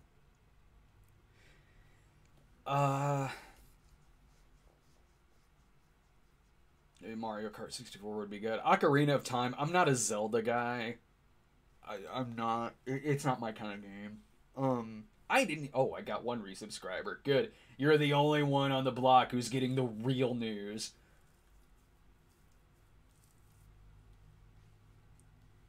If Laura were here doing game streaming with me, she could do some of the Zelda games. She's way more into Zelda than I am. I'm a Mario guy. Hardcore Mario guy.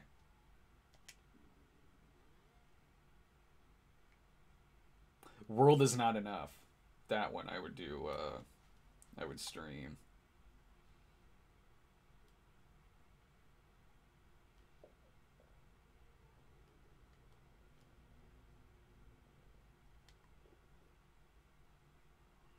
Yeah, I'm a platformer guy. Yeah, pretty much.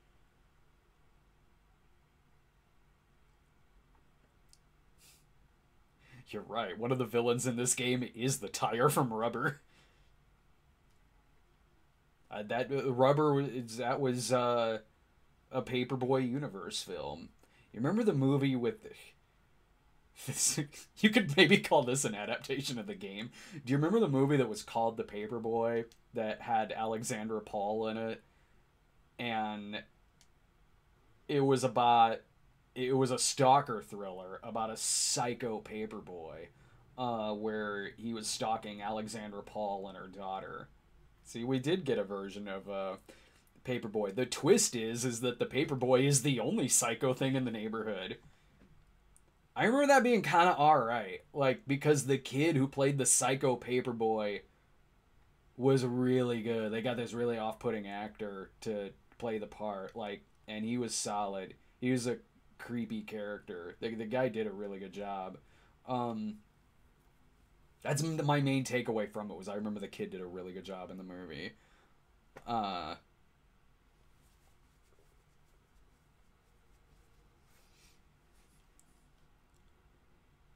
I can beat, one guy says, E11 a guru.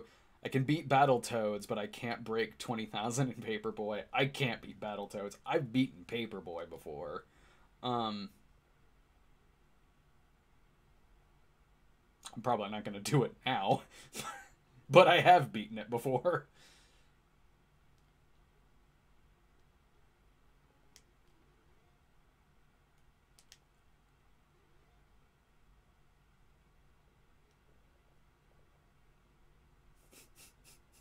I love when playing a game like this, so when I get a message that says you lost a subscriber, it's like, I'm not sure what they're talking about. Are they talking about my mad Paperboy skills? Or are they unsubscribing from my channel because I haven't beaten the game? I ain't gonna beat this game today. This was the Paperboy game that I played the most. I'm better at this than I am the Super Nintendo ones or the sequel on Nintendo.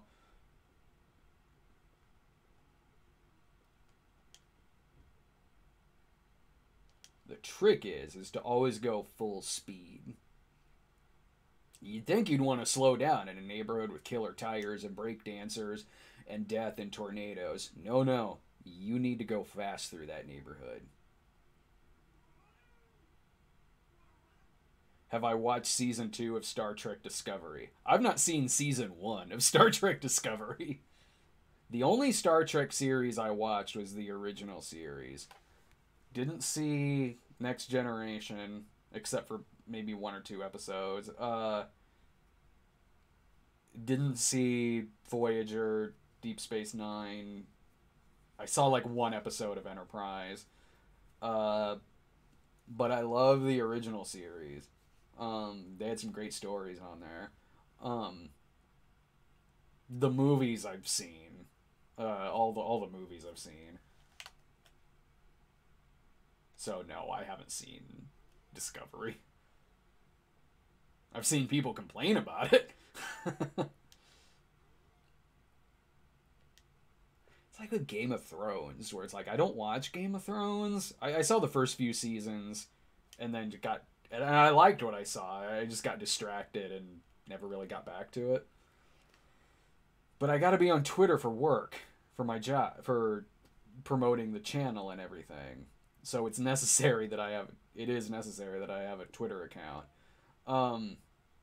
So because I'm on Twitter, it's like, well, I see people talking about Game of Thrones all the time. I know what happens in all the episodes. I know who dies. I know, it's like with Walking Dead. Like, I know who dies. I know where it's kind of at in terms of the plot now. I know that not a lot of people like the series finale of Game of Thrones and the reasons why.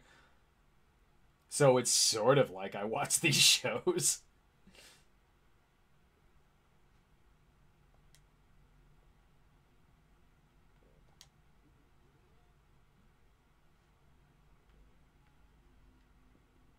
Ooh.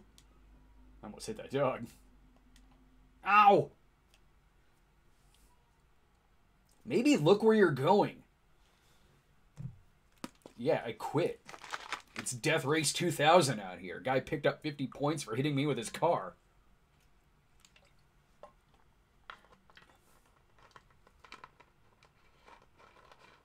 Oh yeah, I see a lot of people who don't like Season 8 of Game of Thrones. Again, that's just all part of just being on Twitter.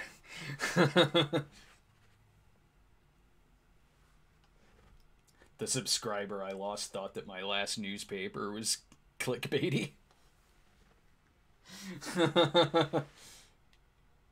10 reasons why Paperboy is super problematic in 2019. Unsubscribe.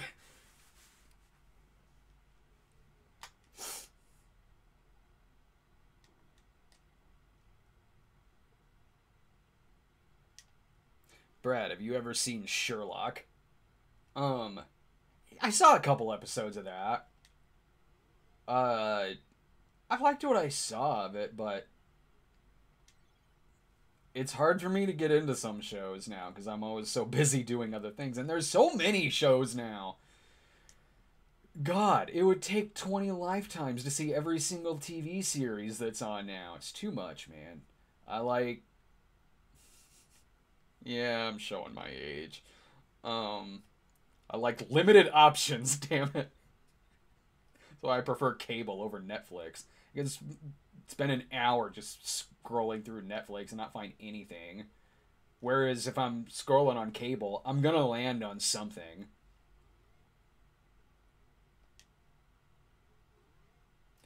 I prefer having cable over streaming and endless options. Like, I really thank video stores and cable television for being a primary reason why I grew up seeing a lot of the movies that I did. So there's a lot of those things I watched when I was younger that I maybe wouldn't see now because there's you know, you're just going to be spending hours scrolling through something and maybe not land on something. But, you know, when I was a kid and growing up, I'd go to the video store and be like, okay, well, I'm going to leave here with a couple of things and I'm going to get them watched because I have to, because I got to return them. And I'm paying for these specific movies. And also, you know, it'd be midnight, you're scrolling through cable. Maybe you'll land on some crazy thing over on, like, Cinemax or Showtime or TNT. You know, hey, it's 2 in the morning, there's nothing on. What's this thing on? Ooh, Messiah of Evil. I should check that out. And then I did, and that's actually one of my favorite horror movies.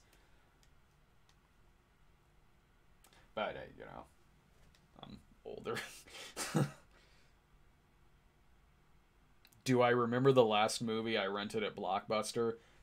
And no, because, you know what? Yes, I do. But before I get to that, I wasn't a Blockbuster video guy. I understand a lot of people have nostalgia for it, and I get it, especially if that was a video store that you grew up with. Like, if that was a store that was maybe the only thing around. I understand that, but that wasn't the case with me. I didn't like Blockbuster Video.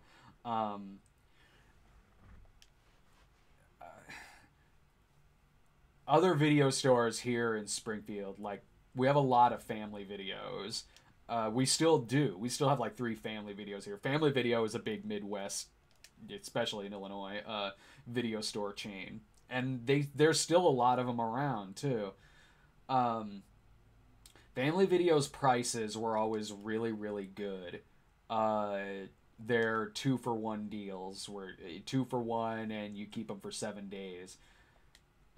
They also had a lot of really cool choices between the Family Video I grew up around the corner from in Chatham. It had some Italian horror movies. It had like City of the Walking Dead, which you might know of as Nightmare City. Zombie, I think they had. Like, 7 Doors of Death. They would have that. You could, and you know, they had a lot of adult things too. They had Caligula. They had an adult section there. It's called Family Video, but that's just because it's family owned. So like, our Family Video had Caligula reincarnated as Hitler. So you could have a wide variety of choices with stores like Family Video or locally owned stuff as well. Like, I grew up going to a place called West Side Video. Stars and Stripes Video was another one. Thrifty Video was another one. Whereas Blockbuster, I didn't like Blockbuster because their prices sucked compared to a lot of the better ones. And also, they were a hardcore reason why a lot of movies had to edit themselves in order to get released at Blockbuster Video. You couldn't they didn't rent out things above an R, so like unrated or NC-17. And that I thought was always really crappy. It made me really not like that company.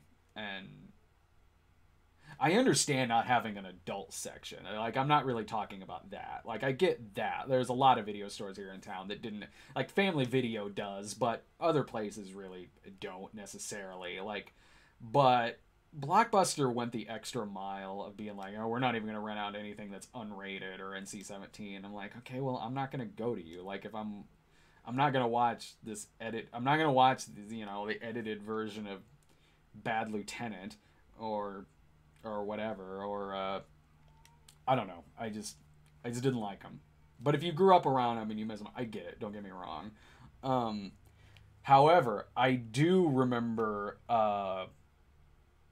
the last thing I rented there, and it was really the only reason why I even had an account there, is they're the only video store in town that had Pam Grier movies. So I remember getting an account there so that I could rent Coffee and Foxy Brown back when I was a kid. Even some other stuff too, like even a couple of other like blaxploitation movies as well, like Across 110th Street. Like, they had that, and other video stores in town didn't. So that's really among kind of the only movies I did rent there. I did get my R-rated VHS of Caligula from there. Because, of course, they had the R-rated version of Caligula. Uh, um, so I did get that from there for my Caligula collection.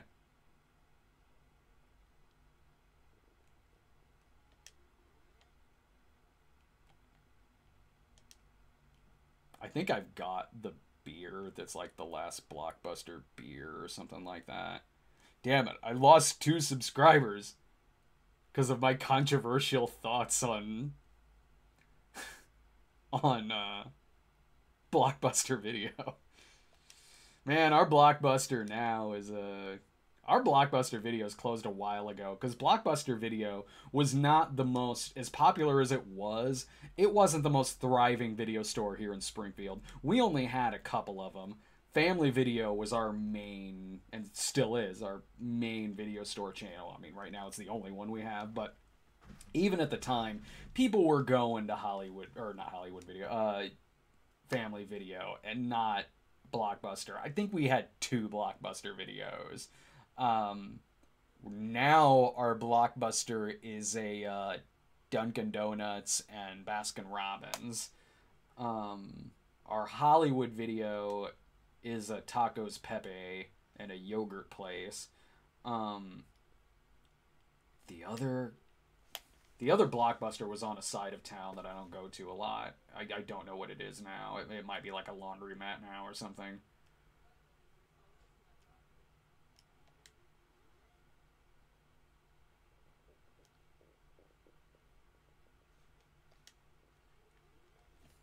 I forget how many... Dude mentions, I don't know if this is a bad thing or not, but I was born too late for video stores. Yes, it is a bad thing. I forget how many towns simply don't have video stores anymore. Because ours still has 3 or 4. Family Video still goes strong in the Midwest. Yeah, they've closed a couple of locations here, but there's still like 3 or 4 that are open. And because of their low prices, and people my age and older, they still do well. I think they do well enough to where they're still in business. So I forget how much that's not the case for a lot of people, that a lot of people live in towns outside of where there's a Family Video that they simply don't have video stores.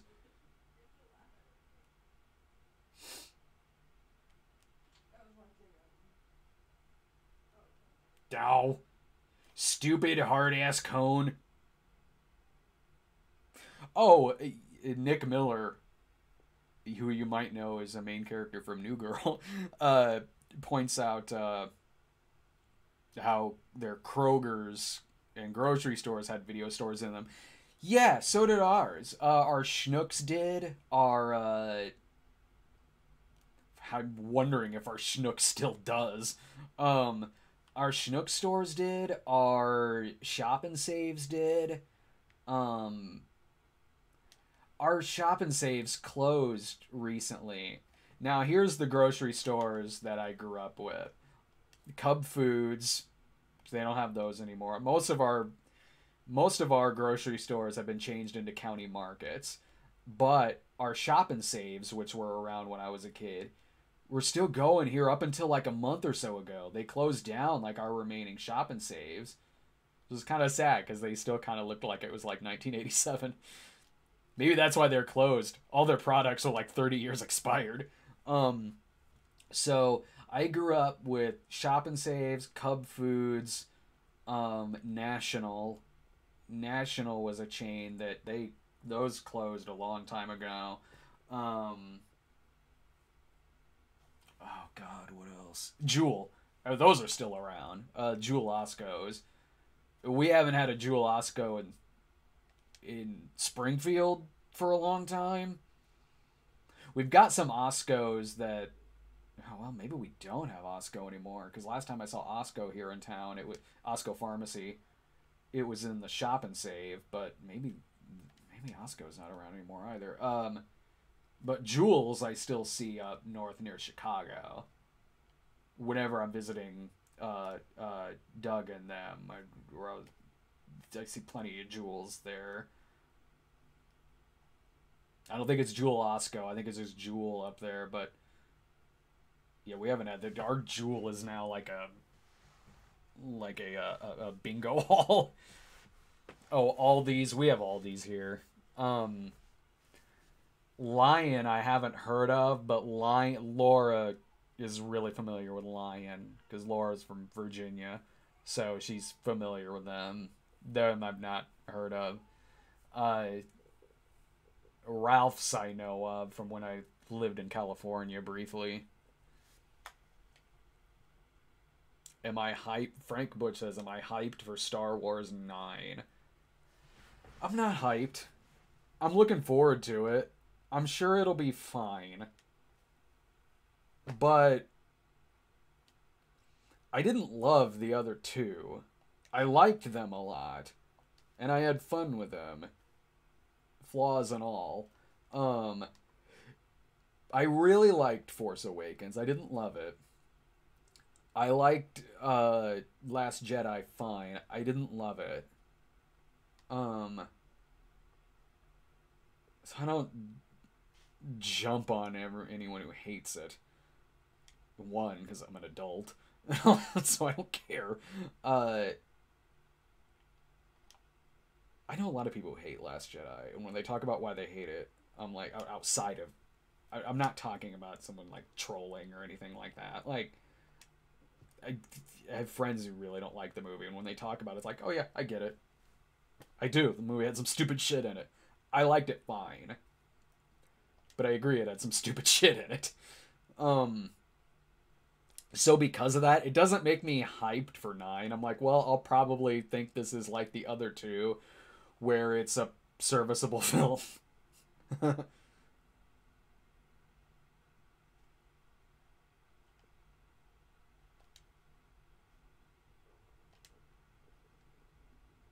I did really like Solo a lot. I really enjoyed that. I liked it a lot better than Last Jedi.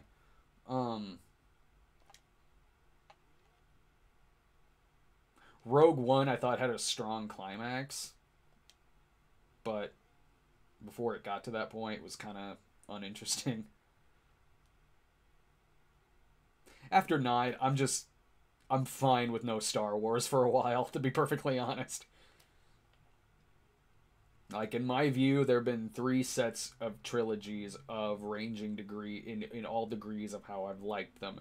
The original trilogy, which I love, the prequel trilogy, which I thought was terrible, and then the new trilogy, which I thought fine. So really, it hits all 3 of the... you have the one I think is bad, the one I think is great, and the one I think is right there in the middle.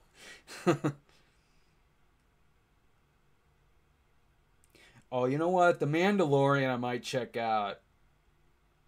Pablo Pascal is in that, and I really like him a lot.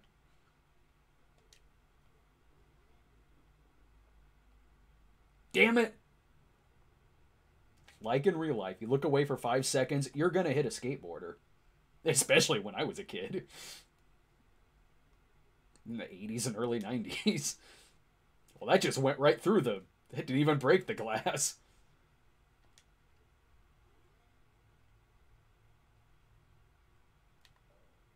What is my monetary goal for the movie's production? When we did... I talked about this earlier. When we did the... you never know how much extra cost there's going to be. Like... And when we did the Indiegogo, we set it at the minimum that we thought we could get, which was 50. But we had a stretch goal for it. And it didn't end up hitting the stretch goal. Like, we knew with the minimum we could make it, but we'd also have to contribute a lot of our own, which we did. I've talked about this. I gave up my salary for this movie, and I contributed like 5 figures of my own money to this production. We've all contributed a lot to it. but we knew that would be the case given it hit its minimum but not its stretch. Now with the super chat that we factored into that, that did add a lot to it. And we said at the beginning we'd probably have to do some extra things to cover some post-production. Now since it's so much towards the end, we know the amount that we need to finish it. Like, did it go over budget? Yeah, because a lot of movies do. I've produced over 10 movies. It happens. And if you're shocked or somehow outraged that this happens, congrats. You've never produced a movie before. I don't know what to tell you. You don't know what you're talking about. Especially in a case like this where we had unforeseen weather happen during it. Some reshoots had to happen. It's not abnormal where that's the case, and we've done everything we could to make the last little GoFundMe here just a last option. But people are getting something in return for it, like items that you'd get from our store, digital downloads of our movies, copies of our script. There's a lot of things you're getting for this. So it's not just simply just asking for money. You're getting things out of it. One of the perks is even like a download of the movie when it's done.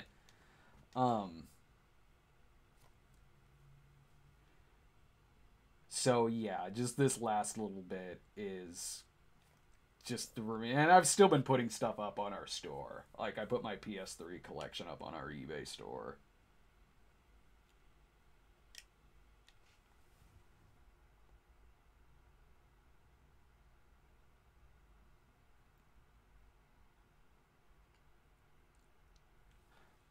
Let's see. Oh, I actually did get some stuff here in the super chat. I've just been answering regular questions, but thank you for the super chats. Brad Hominem. Nice. Hi, Brad. I feel that One Crazy Summer is an overlooked coming-of-age movie that I think is really good. Thoughts? Yeah, that's a good double feature with Better Off Dead. It's a Cusack, Curtis Armstrong movie from the 80s. Yeah, I like One Crazy Summer. That movie's not bad at all. It has some animated bits in it. It feels like it is kind of a pseudo-sequel to Better Off Dead. Avenger 1340. Messiah of Evil, so damn good. Such a good slow burn. Messiah of Evil is great. If you haven't seen Messiah of Evil, check this movie out. It is a creepy, moody little film. There's a creepy-ass scene in a grocery store in that. These things chasing after. There's this moody as hell creepy shot in a movie theater where all these like zombie-like creatures just sit behind this girl. It's from the writers of Indiana Jones and the Temple of Doom. In fact, I've got it right here. I got a big box for it. Yeah, right there. Yeah, this is, if you haven't gotten a chance to check this movie out, yeah, this is, I think, one of the most underrated horror films ever made. Double check to make sure it's the right movie. Sometimes that'll happen. I'll open one of these and be like, what? Back to the Future 3?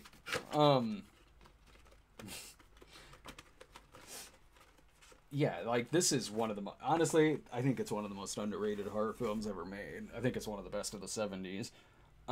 T. Gore, What Happened to Spoonie.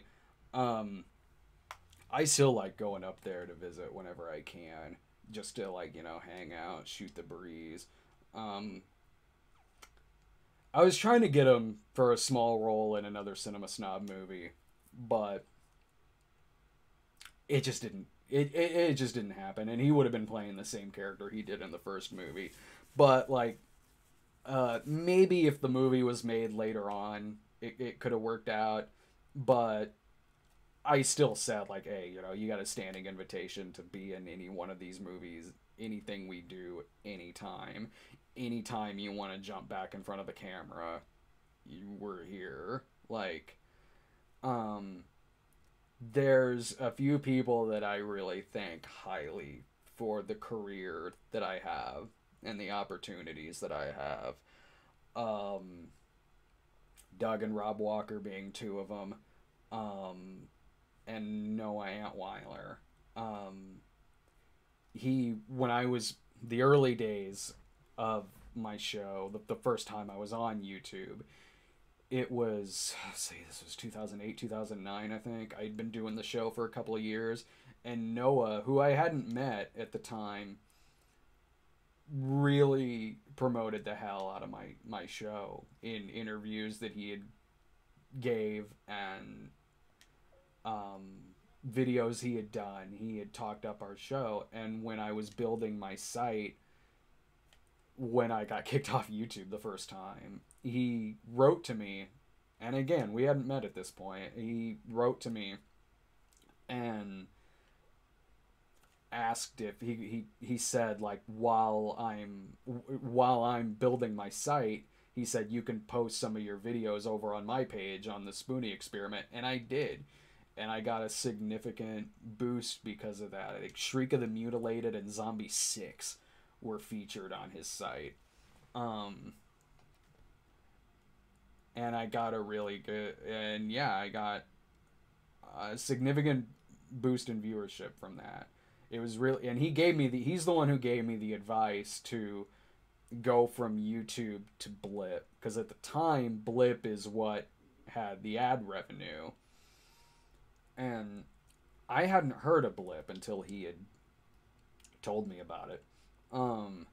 So it really was a lot of his advice and a lot of his encouragement that he's very instrumental in how I've turned this into my career and how I've been able to do this for so long. And he's a great friend too. I always loved working with him. I always love hanging out with him. Basically anything he ever needs, I'm always here for.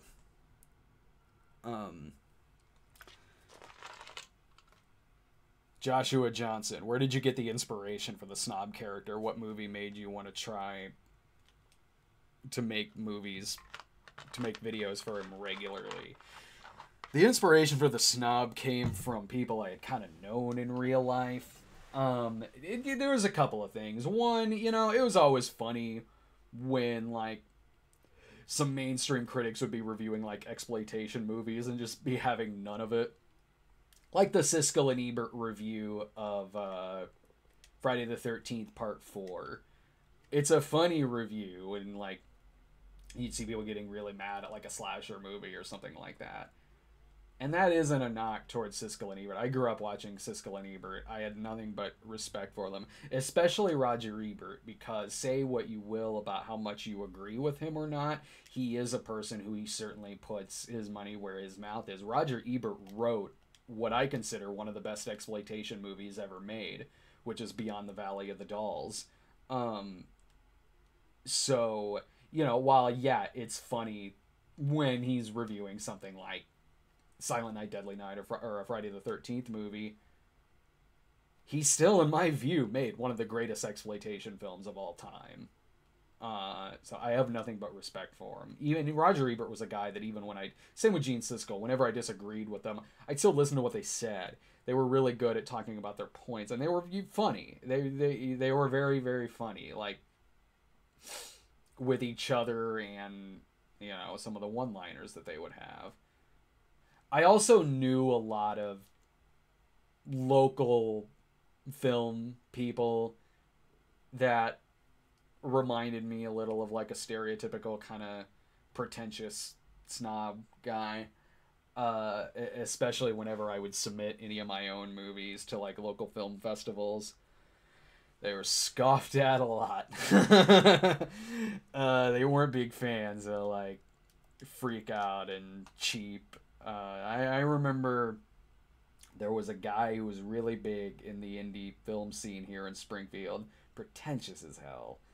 And when my movie Freak Out got a limited theatrical showing here in Springfield, this was like, the movie was made in 2003, but this was like 2006.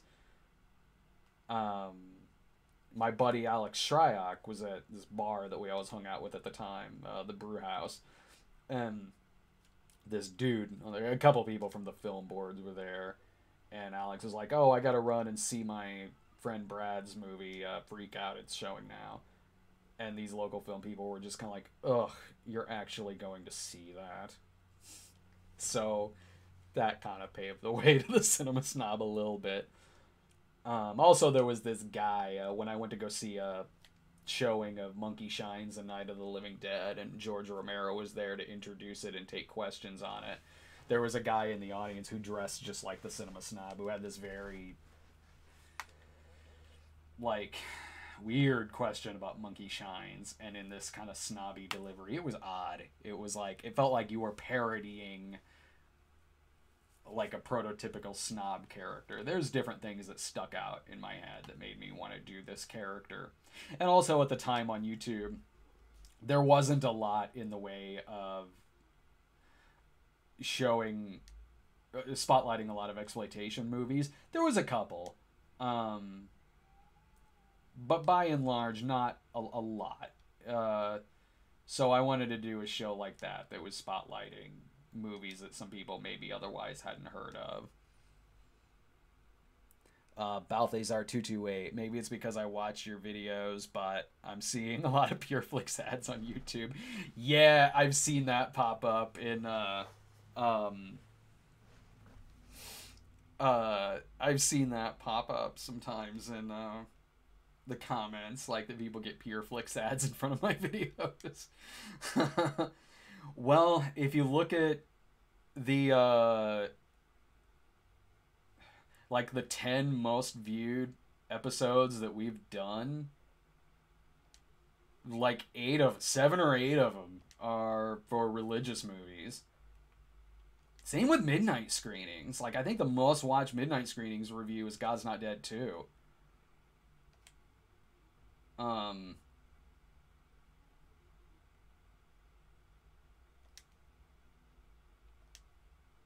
But as much as I love doing the religious movie episodes, which are among like my favorite ones to do, I don't want it to completely become that, which is why like I didn't turn it into just 100% reviews of those kinds of movies, despite how well they do, and they do very well for us.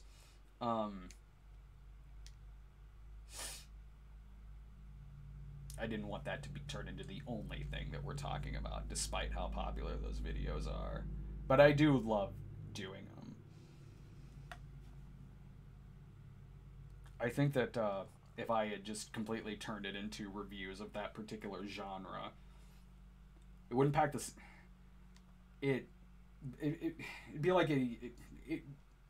people would get tired of it. Like, it wouldn't maintain, that kind of episode wouldn't maintain its popularity.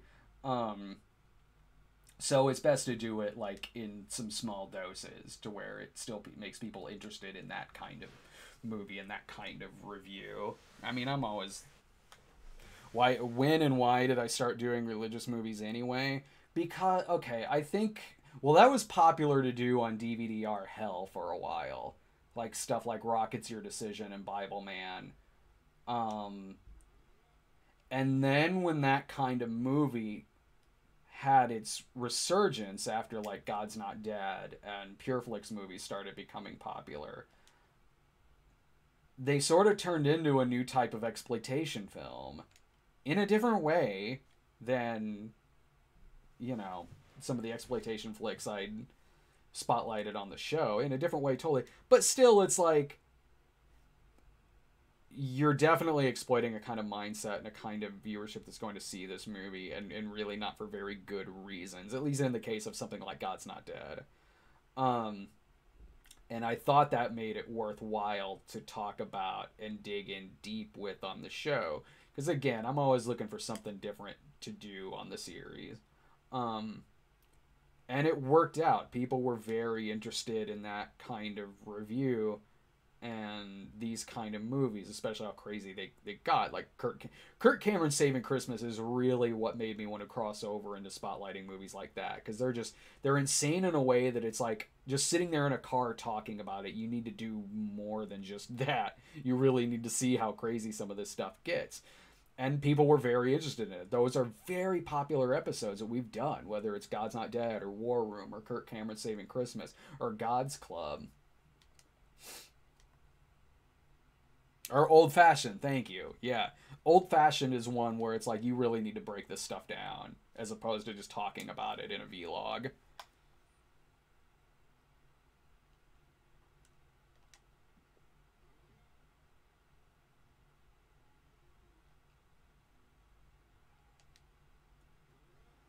Okay, once I... it's getting to be about lunchtime. So once I get a game over here, I'll go ahead and call it quits for the day. But I'm going to try to come back tomorrow and play some more games. And talk more with people. Talk more about our GoFundMe. My voice sounds like it sucks right now. Ah! The skateboarder may have broken my knees, but he did save my voice. Okay, let's, Vlog,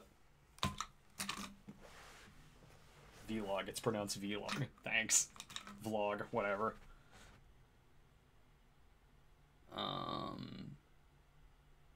Have you ever tried feature-length riffing on a movie? Yeah, I've done that before. I've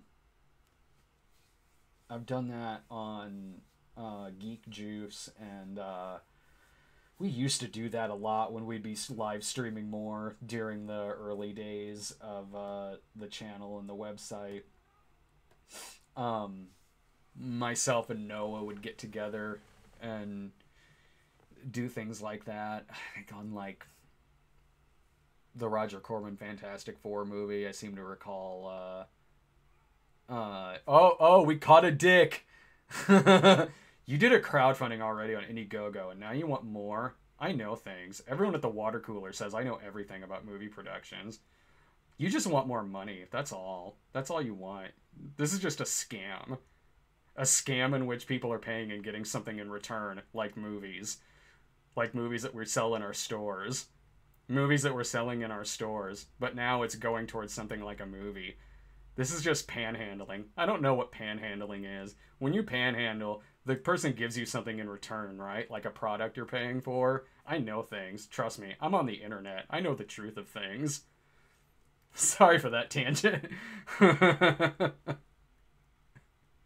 As we've said many times, but it's the internet, so dumb people. It is not abnormal for a movie to need some extra costs in post-production. The same thing happened with Jesus, bro. It's happened with other movies I produced too. And yeah, go like it. Obviously, we're not spending this on alcohol or whatever. We've broken down what every cost goes to. We gave reasons for why. We said at the very beginning we would probably need a little extra in. We've said we probably need a little extra in post production anyway. What kind of alcoholic do you think? First of all, I don't drink that much anyway because I'm in my 30s and hangovers suck. But like, oh man, my habit is so bad. I need $5,000 to get myself something to drink. Reggie bars. Yeah, this is actually just going towards Reggie bars and New Coke coming back. So we said at the beginning of this that like we would, since it didn't hit its stretch, but the super chat certainly helped out with that largely. But, you know, certain costs add up, like reshooting, the fact we had to work on a lot of weather mishaps that happened during the movie. And you know what? I put up, like, more of my own money on this than I did the first Cinema Snob movie, which was entirely funded by myself. And Orion put up some towards that, too. But I put up more to, even though a large amount of it came from Indiegogo and now a little bit from GoFundMe, I put up more myself on this movie than I have the first movie, which was entirely funded by us. So, anyway, no, I wish Spoonie was in this, honestly. I tried. Like, I did. I wish he was in this. But again, I'm always down with him being in any future project that we do. It would be really, really cool to work with him again. Anyway, I'm going to go ahead and call it quits for today. Thank you, everyone, for... click on the link below that goes to our GoFundMe page, and it says in there really what a lot of what this is going towards and the reasons why we had to do it. And what was I gonna say? Oh, we put up Ryan and I did. I'm so tired.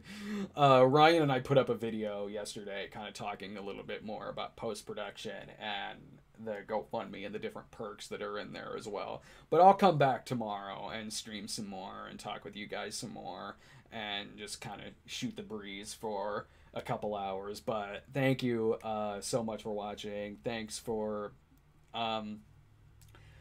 even people who talk shit, like, still, thanks for watching. Like, at the end of the day, you are still watching. You are still, like, engaging. Like, so, hey, you know what? I shit talk too, so it's okay.